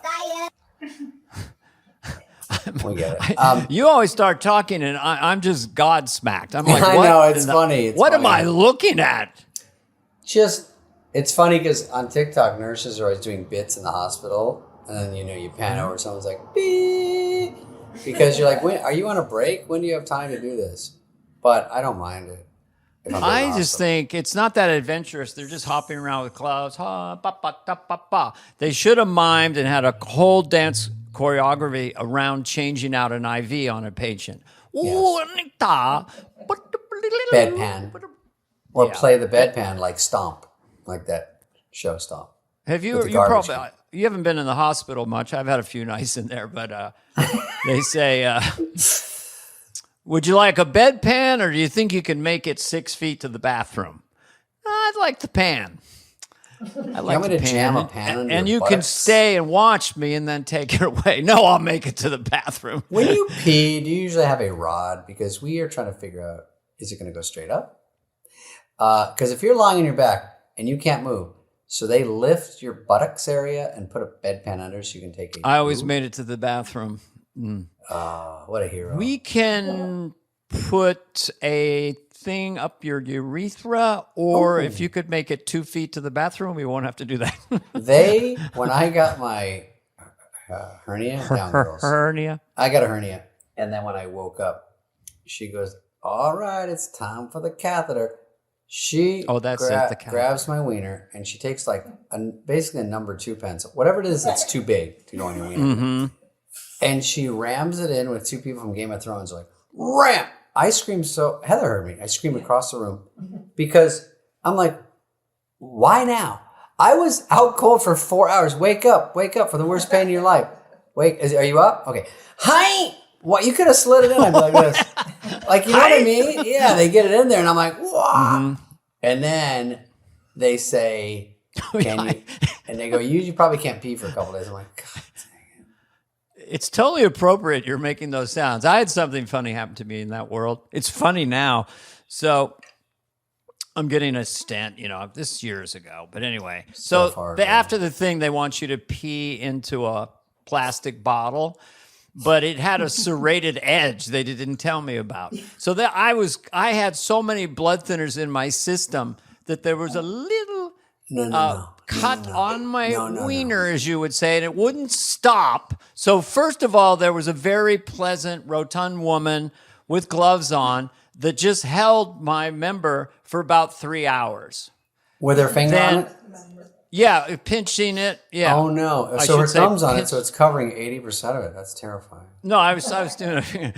And then a dude came in and he took over, a dude nurse. No! And he was like a real Wayne's World fan. I'm a So he's fan. like, yeah. So then he had to hold it and retain pressure for another 8 hours. Dude, I just loved Wayne's World, man. I mean, how'd you guys make that movie? I'm not even making this up. I've never told this story. I'm sorry. Some of my blood is leaking from. Can you adjust your thumb? Anyway. Oh yeah. Anyway, we Could shot you that in have LA. more pressure and then less pressure, more pressure and less pressure, and move Yeah. up and down? Oh, that's such a funny movie. Am I still tickling your balls? No, that was never part of it. Oh, I thought that's what she was doing. Okay. Anyway, so Mike Myers, you had a wig on. Mike Myers. You're like this. He was the nurse.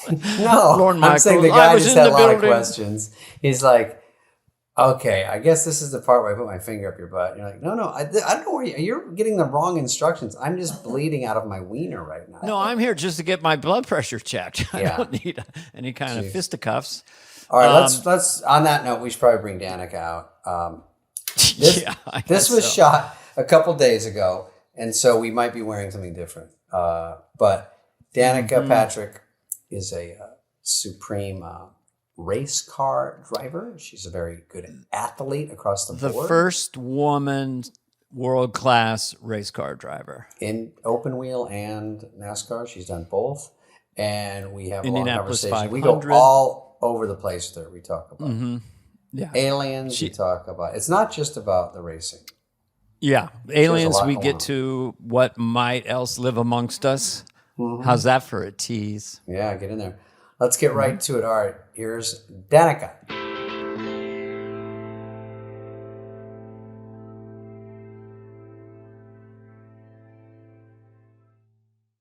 Oh, one of us got a blowout. I blow this out myself. Holy shit.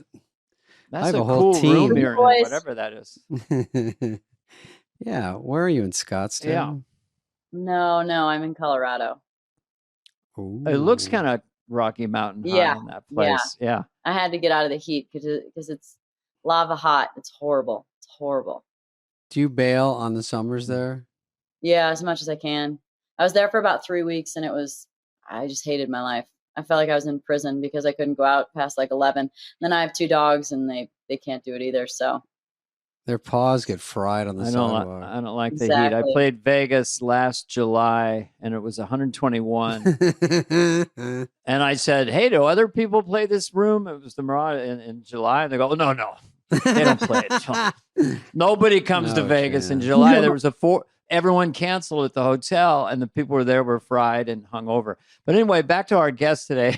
No, let's go back to us. We know a lot about. He doesn't like heat. You have a cool room, cool hair, a cool necklace, and a cool T-shirt. Things So- are happening. Yeah, Danica does a lot of things, Dana, and I know. Her Wikipedia page is it's a monstrosity. They go over every race. But it's incredible. I mean, yeah, what you You- achieved. yeah, you were a race car driver. Do you remember that part? vaguely, it does seem like a lifetime, many lives. I feel like I've lived many lifetimes. I usually sort of classify the lifetimes in the realm of relationships. Usually feels like my lifetimes, but racing was definitely one of them. Yeah, for sure. I think we all have that in a way. I can relate to that. This quadrant, this is when we lived there. Now we're over here, and it is. I think it's very, very human. But the race car thing. I mean, I don't know if there's any questions you haven't been asked about that part of your, Yeah, Was we're it- here to ask the same ones. No, I could hear. I thought of one. What Yeah, other go. sport? Skip the did I pee in my suit thing. I've never done that, so you can skip that You've one. never You done haven't that? peed it? I've peed in my car. I might be doing something right now, but I'm not going to say Yeah. anything. It's I pee during It's called- You're podcast. so natural. It's called You must pod pee. practice that. You're so natural. If it's a long podcast, you got to go. You got to go. That's all I'm saying. Yeah, it's called a trucker's buddy, and you put it in your pants, and then you. whenever Okay, you here's want. my first question. Yeah. But if you've, what's a sport that's as dangerous as racing cars? what sport is as dangerous? Yeah, and I was just thinking out loud right before I clicked on. Like I was thinking about you went into a sport which takes a massive amount of athleticism and concentration, and I thought you get hurt in And MMA balls. or boxing, but Balls. huh? Yeah. And balls. Yeah. Takes balls. And so, how were you in that area? I mean, what do you? The balls? Well, they Tell us were about over, your balls. so Well, I it's- just meant in the guts level of like, I'm going to go faster around the next turn kind of thing. I The actually daredevil thought, in you. I really thought when I was young that I wasn't super brave. I started go-karting when I was 10. When I was 16, I Down moved to boy. England for racing. Dog disagrees. Dog, I know she's very mouthy. So at 16, I moved to England. I lived there for 3 years until I was 19, and then I came back. Yeah. And when I first moved over to England, I thought to myself, like, maybe I'm just not tough enough, like brave enough. Like, I don't feel like I'm very good on the fast corners. And then I came back to the States. I started racing Formula Atlantic and then IndyCar 2 years later.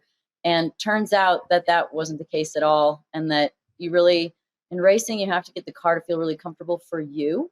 And if the team doesn't do that, then it's very difficult to push.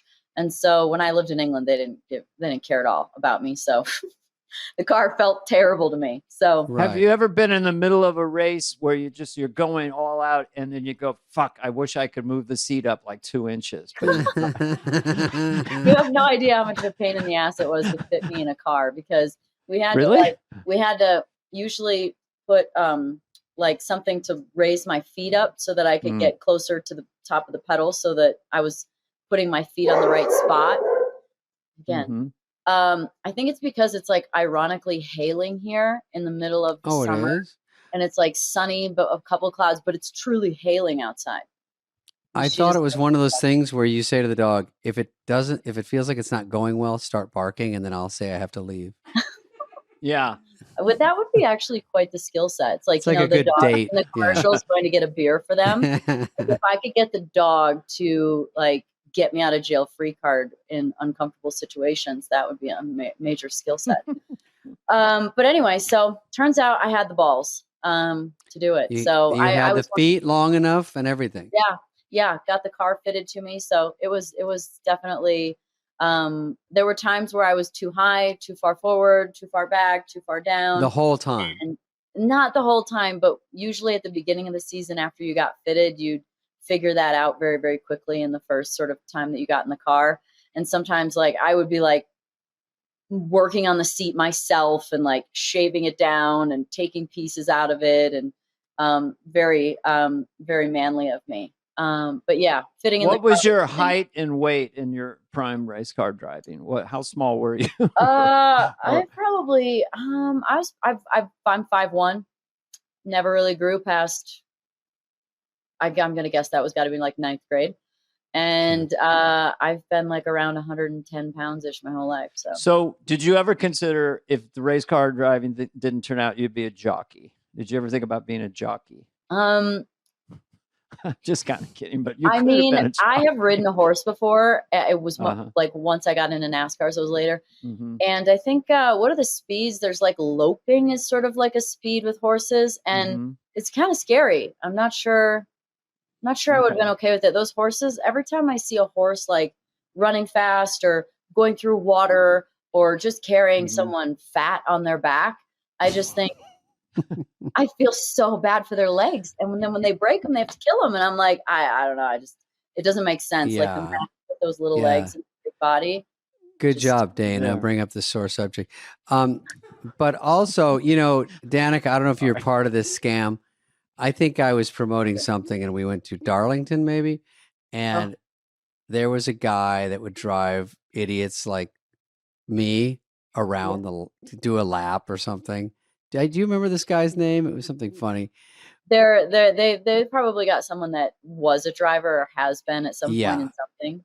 By the way, Dana, when you're going around whipping around the corner, and they want you to be scared shitless. They said you don't have to be in it. Then when I got there, they go, "No, get in with the guy." And I go, "Well, don't drive or anything." It's a scam every step along the way. Crawl in the window, put on this suit. That the hardest part is for scariest for me is because Danica and I are drivers. Dana, it's hard to explain, but I'll explain it to you. I'm following. I'm riveted. Okay, so you get in and you go, put on this fireproof suit. There won't be a fire, but when there is, this will block some of it for a few seconds. And I go, okay. And then I don't know if I'm claustrophobic. I did find out when they clip me in with 18 clips. I go, let's just say we roll.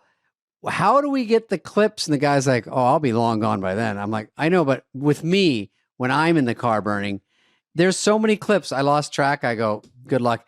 And then when he goes around, he's going, I don't know how fast, 700, maybe I'm wrong. And then he hits the wall. And I think Danica would know you that. in the car? Yeah. And that's Fantastic. It's the Darlington stripe. They do it on purpose to make you shit your pants. It works. He hits the wall. So when we get out of the car, the whole door is kind of ripped. And I'm like, why is the guy, first of all, that's not good enough to be out there with the real people is the one with my life? And there's something wrong. And it was fun in quotes. Well, now you can say, like, I didn't pee my pants, but you can say you did shit yours when you were driving. And I found out once I did it once, now I do it all the time because it was fun and I liked it. And which part am I talking about? The driving? Which There part are you actually talking was about? a story about a driver that did shit his pants. It was at Watkins Glen, New York. Yeah. He was sick and he absolutely sharted himself and he won the race. And he had to run around with it. Wow. And then he had to like go change before going to Victory Lane. Anyway, I don't want to put this image in your head, but there are Olympic marathoner, world-class marathoners who have, and there's no hiding that. No.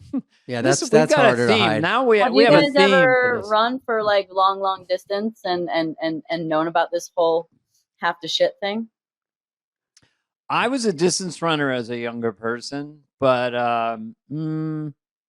I never saw it up close. There was folklore about it. Usually you're healthier then, but when you get older, I could see things falling apart. But we just had a runner on. We should have asked him that. Oh yeah, you should have, because I ran the Boston Marathon a few years ago. Mm-hmm. I don't know why. My one bucket list item was to run a marathon, and so, well, I don't know what's wrong with me.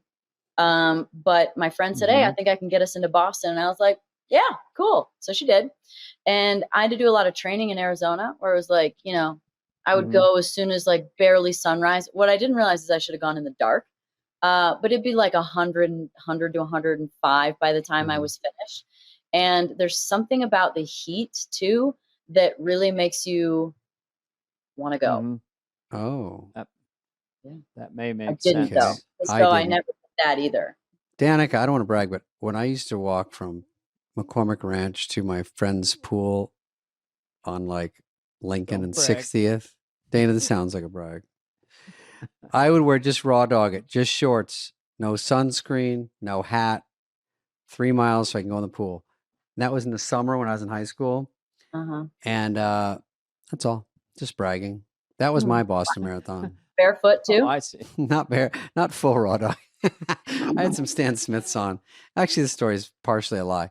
Anyway, back to you're on a roll. Let's finish. I that know. story. I was excited because I was like, because I grew up in Scottsdale baking and boiling. So I know Danica's story checks out. And my mom's there now and the dog. So she drives them around for a walk. For a walk, she puts them in the car and then she rolls the windows down. And then she drives around and lets them bark. She drives up to people and they bark at them and then she drives off. And if she sees, I don't know, that's my mom, but it's fun for her. She's, it's fun. I did it once with her. I go, I want to go on one of these. And then she found where they had horses and she pulled up and then they bark at the horses and Did you bark at them too? I sort of was the referee because then the horses would come to the fence and then I said, okay, this is obviously just for fun. Everything's for fun here. Because the horses didn't get what was going on. But overall, it's fun in Arizona. Dana, it's hot. Okay, I have 9 out of 12 months are fun. Yes, that's what, my buddy sells real estate there. And he says, I say, how do you just talk people into living there? Because everyone's fucking moving there. And he said, well, I say in Chicago, there's 3 or 4 months you can't go outside because of snow. It's just the opposite. And I'm like, I guess that makes sense. I don't like it when it's freezing, but I grew up in Arizona, so I kind of can take it when it's hot. I mean, Dana, you know that I had my steering wheel was steel. This is before I was rich, everybody. So I had a steering wheel that was steel, and then I had oven mitts when I got in to grab it because they were so hot. And then they really came in handy when I pulled that pot roast out of the glove compartment. But that's not why we're here. I really want to know what's going on with the rest of the car if the steering wheel was steel. Steering wheel was steel, Danica. You know, because we're in the driving biz. Also, Danica, do you have road rage in Scottsdale? Do you get out? Do you carry anything? I thank God there's so many lanes on the highway these days, because you can pretty much maneuver. I absolutely use the HOV at any point in time, no matter how many people are in the car or not. Good job. Good job. And I always think to myself, if I get pulled over, I mean, it's lapsed now, but I'd be willing to use an expired one. If I pulled out like my FIA racing license along with my ID, how would that go? They would probably let you go. You've got a couple things going for you, and they might give you. But there's more crime going on out there. I don't like me. I'm not the big fish guy. Like I know where you can focus some policing. So don't try to drag me in. But I'm easy. Yeah. Yeah. It seems like go 85 on the 101 is not really worth the time of day. They should probably. There's some other areas that need help. For sure. Yeah, I've been on all of them. Also. We were going to ask you, we had a guy in here. Do you ever heard of Stephen Greer? We're jumping around, but this guy was. I actually just got a text from Stephen Greer last night. Oh, you did? We had him on, and he was really fun to talk to. Yeah, I've interviewed him a couple times. He's wild, man. The amount of data in his head and names and. Oh, I know. I mean, it's like it's really crazy. Yeah, I mean, for the audience that barely listens to our show. Stephen Greer, who was on here, is a UFOologist. Is that what he said, Dana? Is that what he calls it? So yeah. There's some term and a doctor, which means he's a doctor. He's a ER doctor. Very smart guy, and Dana and I are sort of into this whole stuff, and so we asked him. We didn't ask him, are they among us? That's what people wanted me to ask him, and I didn't. I think they are. But let's back up. Arizona, extraterrestrial. Every night I take my dogs out and look up into the sky. It's usually around 10 p.m. and I think, I want to see something. And then I go, but maybe not. And I run inside. Exactly. If I actually saw something. But have you ever seen anything crazy? No, I actually, I believe in this stuff. And so when I was a kid in Casa Grande, which is Dana, like an hour out of Scottsdale, is this copper mining town. I'll take you there sometime. Maybe for your birthday. And I would sleep outside, and I was reading this book called The Interrupted Journey. It was about people that got abducted. And then I'd look in the sky because it was so clear. And again, I was like, what if I would be, and I kind of believe to this day, I would be so terrified if I saw something. Yeah. Like that Las Vegas sighting. And these people, they're weirded out the rest of their life because I see why people don't report all the time, because then everybody asks them the rest of their life, and everything's so weird, and the FBI comes and they're putting up cameras all over their street. And I think that one was kind of real. There's a lot to that one. I don't know if you remember that one, Danica. No, it's not the Miami one. The one where that one is less videos, but fucking nuts. When it was in the mall. Never seen so many cop cars. Like that was the most ironic. I don't think that could have been an alien situation. I don't know what that was, but to have the most amount of cop cars that had accumulated in one area that they'd ever seen or that we've ever witnessed seems a little crazy. Yeah. But what's the one in Vegas? I mean, there's Vegas is they said someone landed, a ship landed, and they had a video of something going down like a falling star on some guy's body cam on a cop. And then these people said, there's guys in our backyard that are 8 feet tall.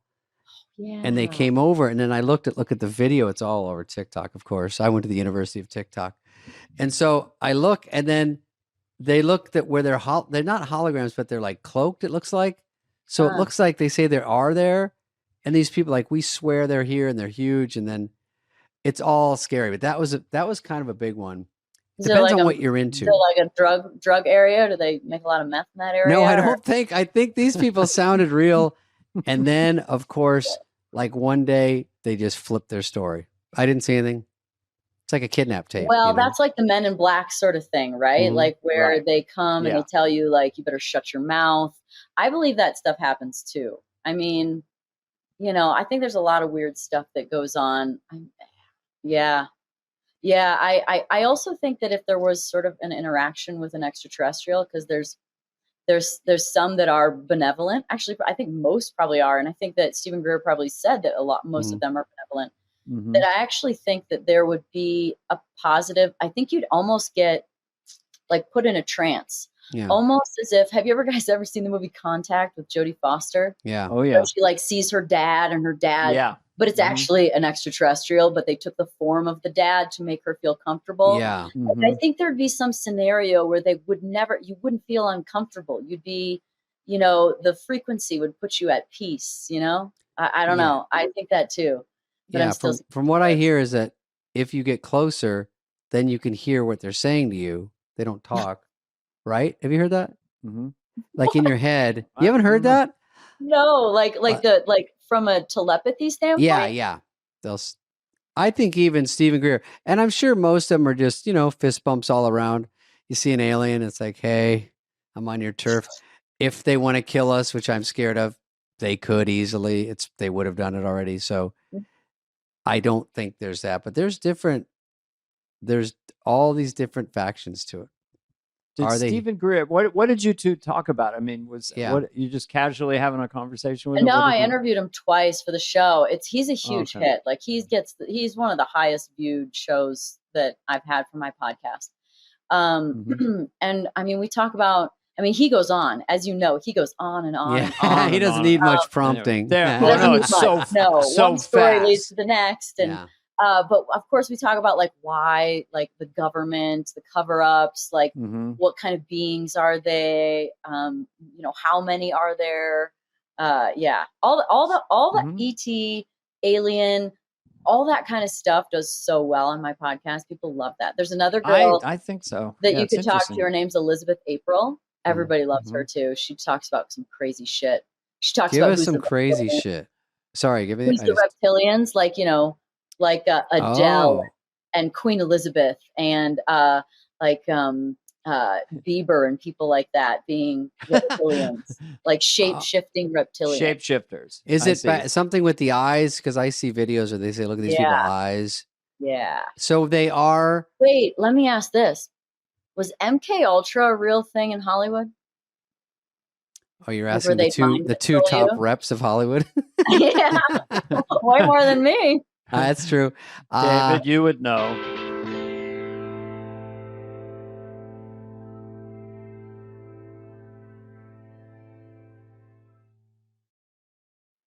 Tell me what MK Ultra is again, and then I'll tell you. Well, we're it's in like it. MK Ultra is where they kind of like brainwash you into doing certain things or being a certain way. Almost like you can be triggered with certain words or sounds too. Like you almost have a And handler. who are they that's train doing you. that? Yeah, who are Who's they? Are they doing that? aliens or government? Or are they just Government, agents deep and state. managers? Oh, Deep state. Yep. Mhm. No, The deep state. I haven't traded my whole body and soul for just to be on a sitcom. I would probably raise the stakes a bit. I would want my house made of solid gold. I would actually barter for more. But I do think there's a lot of that talk out here and a lot of Illuminati talk, and people ask me about it. It sort of has escaped me personally, but Dana with his wooden Unless doors they and all his wiped money. out your memory, they did. Oh, do it. you're right.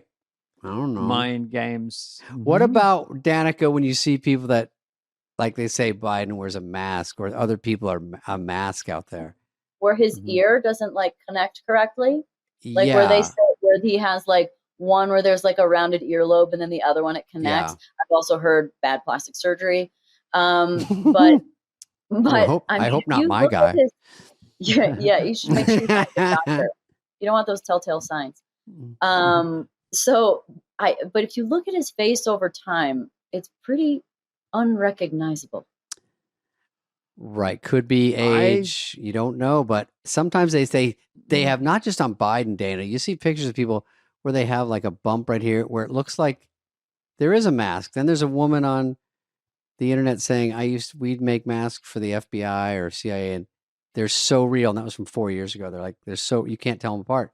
So I think Biden or any president might have not a stunt double, but someone that kind of runs around over here for him to distract. But definitely it makes you think. Well, then the Biden thing, remember how, we almost lost 2 presidents in a week, recently, and how Biden went missing for like 6 days. And then when he reemerged and shuffled his way to speak in front of everyone, that they were like, why is he so tall? He's like way taller than Jill, his wife now. I saw that like, too. Bad clone. Yeah, like the clone people were like, guys, it wasn't He looks ready. exactly like him, but he's 6'4". Yeah. Guys, come on. The clone department goes, Hey. fuck, we sent him out a day early. It was not ready. I told you guys he was not. We had to hammer him down a little bit. Yeah, I don't know. I saw that. They said, he's taller than, Zelensky, or whoever he was talking to. And I'm like, I don't know. But it does make you think there's so much of that shit going on. By the way, the fact of the matter is. Yeah, Biden, why are you taller? I did it better than the better people did it. Come on. Are you a clone? Listen to people now. I'm a robot. My favorite clips and memes are the ones where he's absolutely speaking gibberish. Yeah, it's fantastic. I love it where Hunter were the only one who can understand him. Hey, Dad, how you doing? It's going. It's fine. Yeah, I could have dinner tomorrow night, not tonight. Why the time is there? Well, I have a date tonight. Okay, sure. You don't need to know, Dad. Yes, I've seen Fern Gully, Dad. I don't know. Maybe we were right. People said, why are you doing Biden like that? Gaslighting. Oh, well, yeah. But that's okay. I think that was actually verbatim. So, yeah, that was an exact quote, Dana. You just did.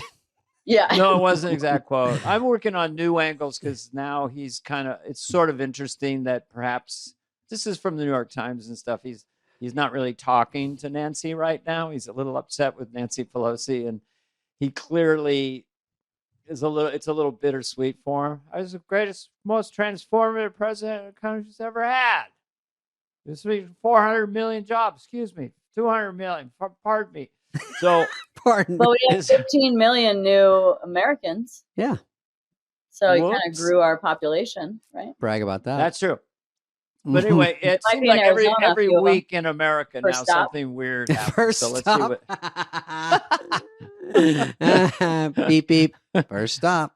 Welcome aboard. Yeah. What's going on in this world today? I know there's a lot happening. It's never boring, but I hope I get abducted. I kind of just hope I get abducted. The whole I'm down here, come pick me up. I got to get out of here. That's yeah.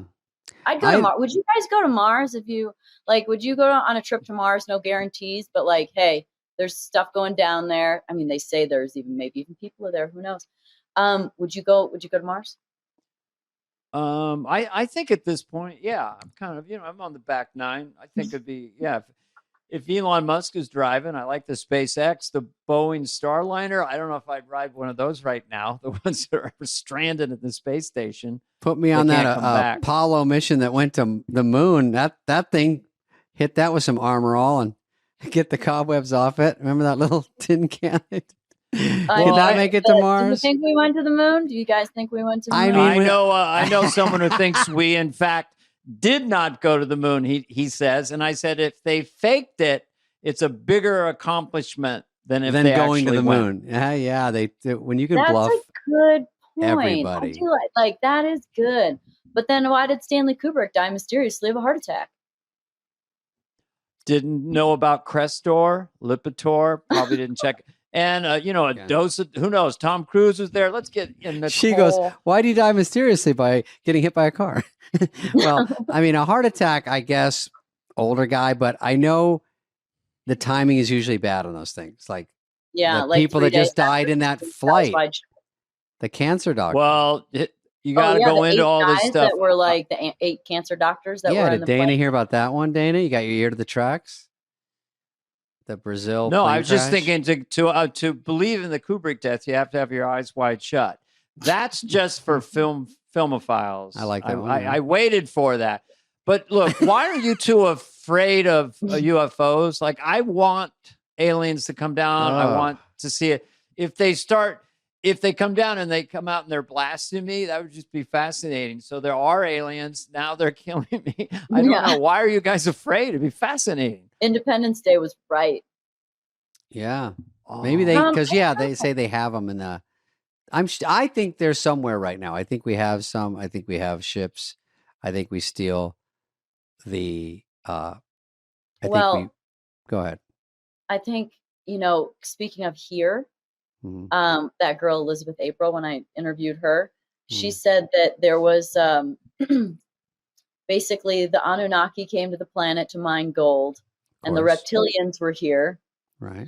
And that there was a sort of like the Galactic Federation said, okay, you guys need to leave. You all need to leave. This is the humans' planet. And then the Anunnaki said, no problem, peaced out.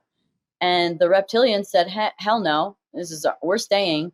And they said, okay, you can stay, but you can't be seen by the humans. So then they went inner Earth, and they used their mind to control people. And so they essentially still control the planet, but they're like inner Earth, and they're like amongst us. Are they Democrats or Republicans? Well, clearly Democrats. Survey says. Well, that one, it's really like the Crips and the Bloods. This is the first incarnation. No, I would say, yes, the Anunnaki. Is that the word you said? Anunnaki. Anunnaki said we're leaving. Reptilian said we're right behind you. And then they go, you know what, we're just going to hang. And I've heard that the underground Denver airport, or there's so many underground bases that they ran into aliens in there, and then they didn't know what to do. They said, oh no, we went into where they were, probably your underground. When they're excavating or something? Yeah. And then they, and a lot of, we're kind of jumping around. This got really crazy. But that was a good one. And they said they had to talk to him, and they said, because one of these UFO guys goes, I was led down there. They said, you don't want to go past those doors. It's a big production. You have to bring all these guys with machine guns because we don't want to disturb. And if we do, we don't know if they come out. If they do, we're all toast because obviously they win in a fight, Mm-hmm. Well, all you have to do is sort of take witness to some of the ancient civilizations, like even just Egypt, like the pyramids, the temples. Yeah. I've been there a couple of times, and it's crazy. We just don't get it. No one can explain how they built it, how man could build that, right? It's incredible. It's crazy. And even the temples too, while they're not, the great, this huge structure with these giant megalithic stones, or humongous stones, that we can't even move with a forklift now with our technology. The temples are stunning. Like they're completely covered in these, pictures, and you call them engravings, or they're like etched into the walls, and they're all perfect. They're like so perfect. They must have been lasered somehow or something like that. Or maybe they were like a cast. Perfectly symmetrical, and everything about them is like where they are on the planet. Yeah. They're all aligned up to, or they use them as like, not Wi-Fi, but you know what I mean? Like their towers to all connect. And it's, when you hear about it and all the, longitude, latitude, you're like, holy shit, like it's all perfect. Yeah. Crazy. Yeah. And actually each pyramid got a little worse than the one before. Almost like technology. They get sloppy. And, they discovered wine, and it was over. Yeah, of course. Typical Anunnaki. That's it. 10,000 years ago. You can't look away with those guys. You got to stay on them. All right. Man. Well, maybe we talked a long time. We'll let you go, Danica. That was very fun talking to you about this stuff. I think we solved some things. We really did. We've closed some doors. We answered some questions. We may have opened some doors. We should all just say on the record that we would never kill ourselves. That I don't want to be one of these people. I'm fine. I'm just cruising around, but I won't. Yeah, I won't. No, and remember, when you look at the night sky where I have it, and you see all those stars, you go, really? That's where you get an open mind to like, what the fuck are we doing here? How'd we get here? Yeah. It's the endless quest, So if spaceships come down, it'd probably be great. And we go, oh, aliens, you're down. Look at your spaceship. Do you know how the universe was created? Do you understand infinity? And they go, nope, we don't know, but we got great spaceships. David, check it out. Check it out. You guys know Danica. She's already on there. Ayo. So, Danica, I should say, you are an icon because of your athletic background. And then you've just gone on. You're an analyst for NBC and you have all your wine. And so I just think from a young age, you're just very driven. You said, Daddy, I want to ride go-karts. And it just, drive is fascinating. Magic Johnson has it. You have it. You know, and a good great. book title is Driven, but it's probably been used. But you ever said to a boyfriend? My first book was called Crossing the Line. Mm-hmm. And then my second book was called Pretty Intense. Ooh. But Driven's good. Driven's good. I mean, yeah, it was, I realized, and I don't know why it took so long. I think it's because I just did one thing for like most of my life. Mm-hmm. But I really do everything fast. Kind of ridiculous. I think fast. I walk fast. I cook fast. I drive fast. And just throwing yourself into stuff. I'll do that. I'll do that. Let's do this. Let's do that. And not minding the pain that usually comes with it or frustrations. So what is your ultimate? I know you've had your dating life out there and stuff, but what kind of man do you think works with you? I'm just literally curious as a person. Someone who's equally driven, or someone who can lay back and coexist, a stoner, or you know, a gamer. Because I've been married for 41 years. I could tell you a good head of hair. It's very important. That hair is on fuego today. Look at that. It won't look like this again, Danica. Don't count on it. It's got a mind of its own. You know, it's a good question. I think about this a lot. Well, I'm thinking out loud to myself, okay, someone with that kind of drive, you know? I think it's good to have someone to, I do love laughing for sure. I've learned the value of that is very important. Someone that can bring the chill out in me a little bit. Yeah, I think that's a good thing. But someone also that can take charge, because there's no way to like really get into my feminine or a female or a feminine energy. God, get the words right. I don't want to make anyone mad. But to get in your feminine, you have to have someone else take charge. Otherwise, it's really hard. And it's so easy for me to like do everything and plan everything and be in charge. So, but to get all like sweet and flowy and girly, I need someone that can arrange things, organize things, do things, take charge, take some stuff off your plate. Who wrote the song "Are You Strong Enough to Be My Man"? What was that? Sheryl Crow. Have you ever ordered for a boyfriend? He'll have the chicken, you know, that kind of thing. Yeah. No, thank God. Dana orders for me all the time. That's cute. Yeah, it's super cute. What does that say about you? When we go to dinner. What does that say about each of you? We'll tell you off. I don't camera. know. I would just say, well, there's different ways of being the male figure and different ways of being the feminine figure. They can take different forms in a long-term relationship. I think you got to have sense of humor, a lot of respect, and sometimes, you know, I mean, Chris Rock's special, I said, a tambourine, that someone has to play the tambourine. That was his point of view. Yeah. You know, take a back seat so the other can shine and stuff like that, or you can share it. I don't know. It's this is like talking about aliens. It's very hard. It's true because have a multi-decade for relationship. Every reptilian, there's an Anawaku. Exactly. Yeah. So they have you find the opposites attract. Exactly. Well, but I Danica, think that, I'm a little high maintenance. I require a lot of attention. Yeah. So if someone's gonna keep me stimulated, I need a lot of attention. Yeah. And is that someone who would be curious about you on a daily basis? Like, be interested in what happened to you and what's going on with you? Yes. I think that's a healthy thing. Yeah. I want to know how my day was. What am I doing? What did I eat for dinner? Very nice again. Thank you, Danica, for coming on.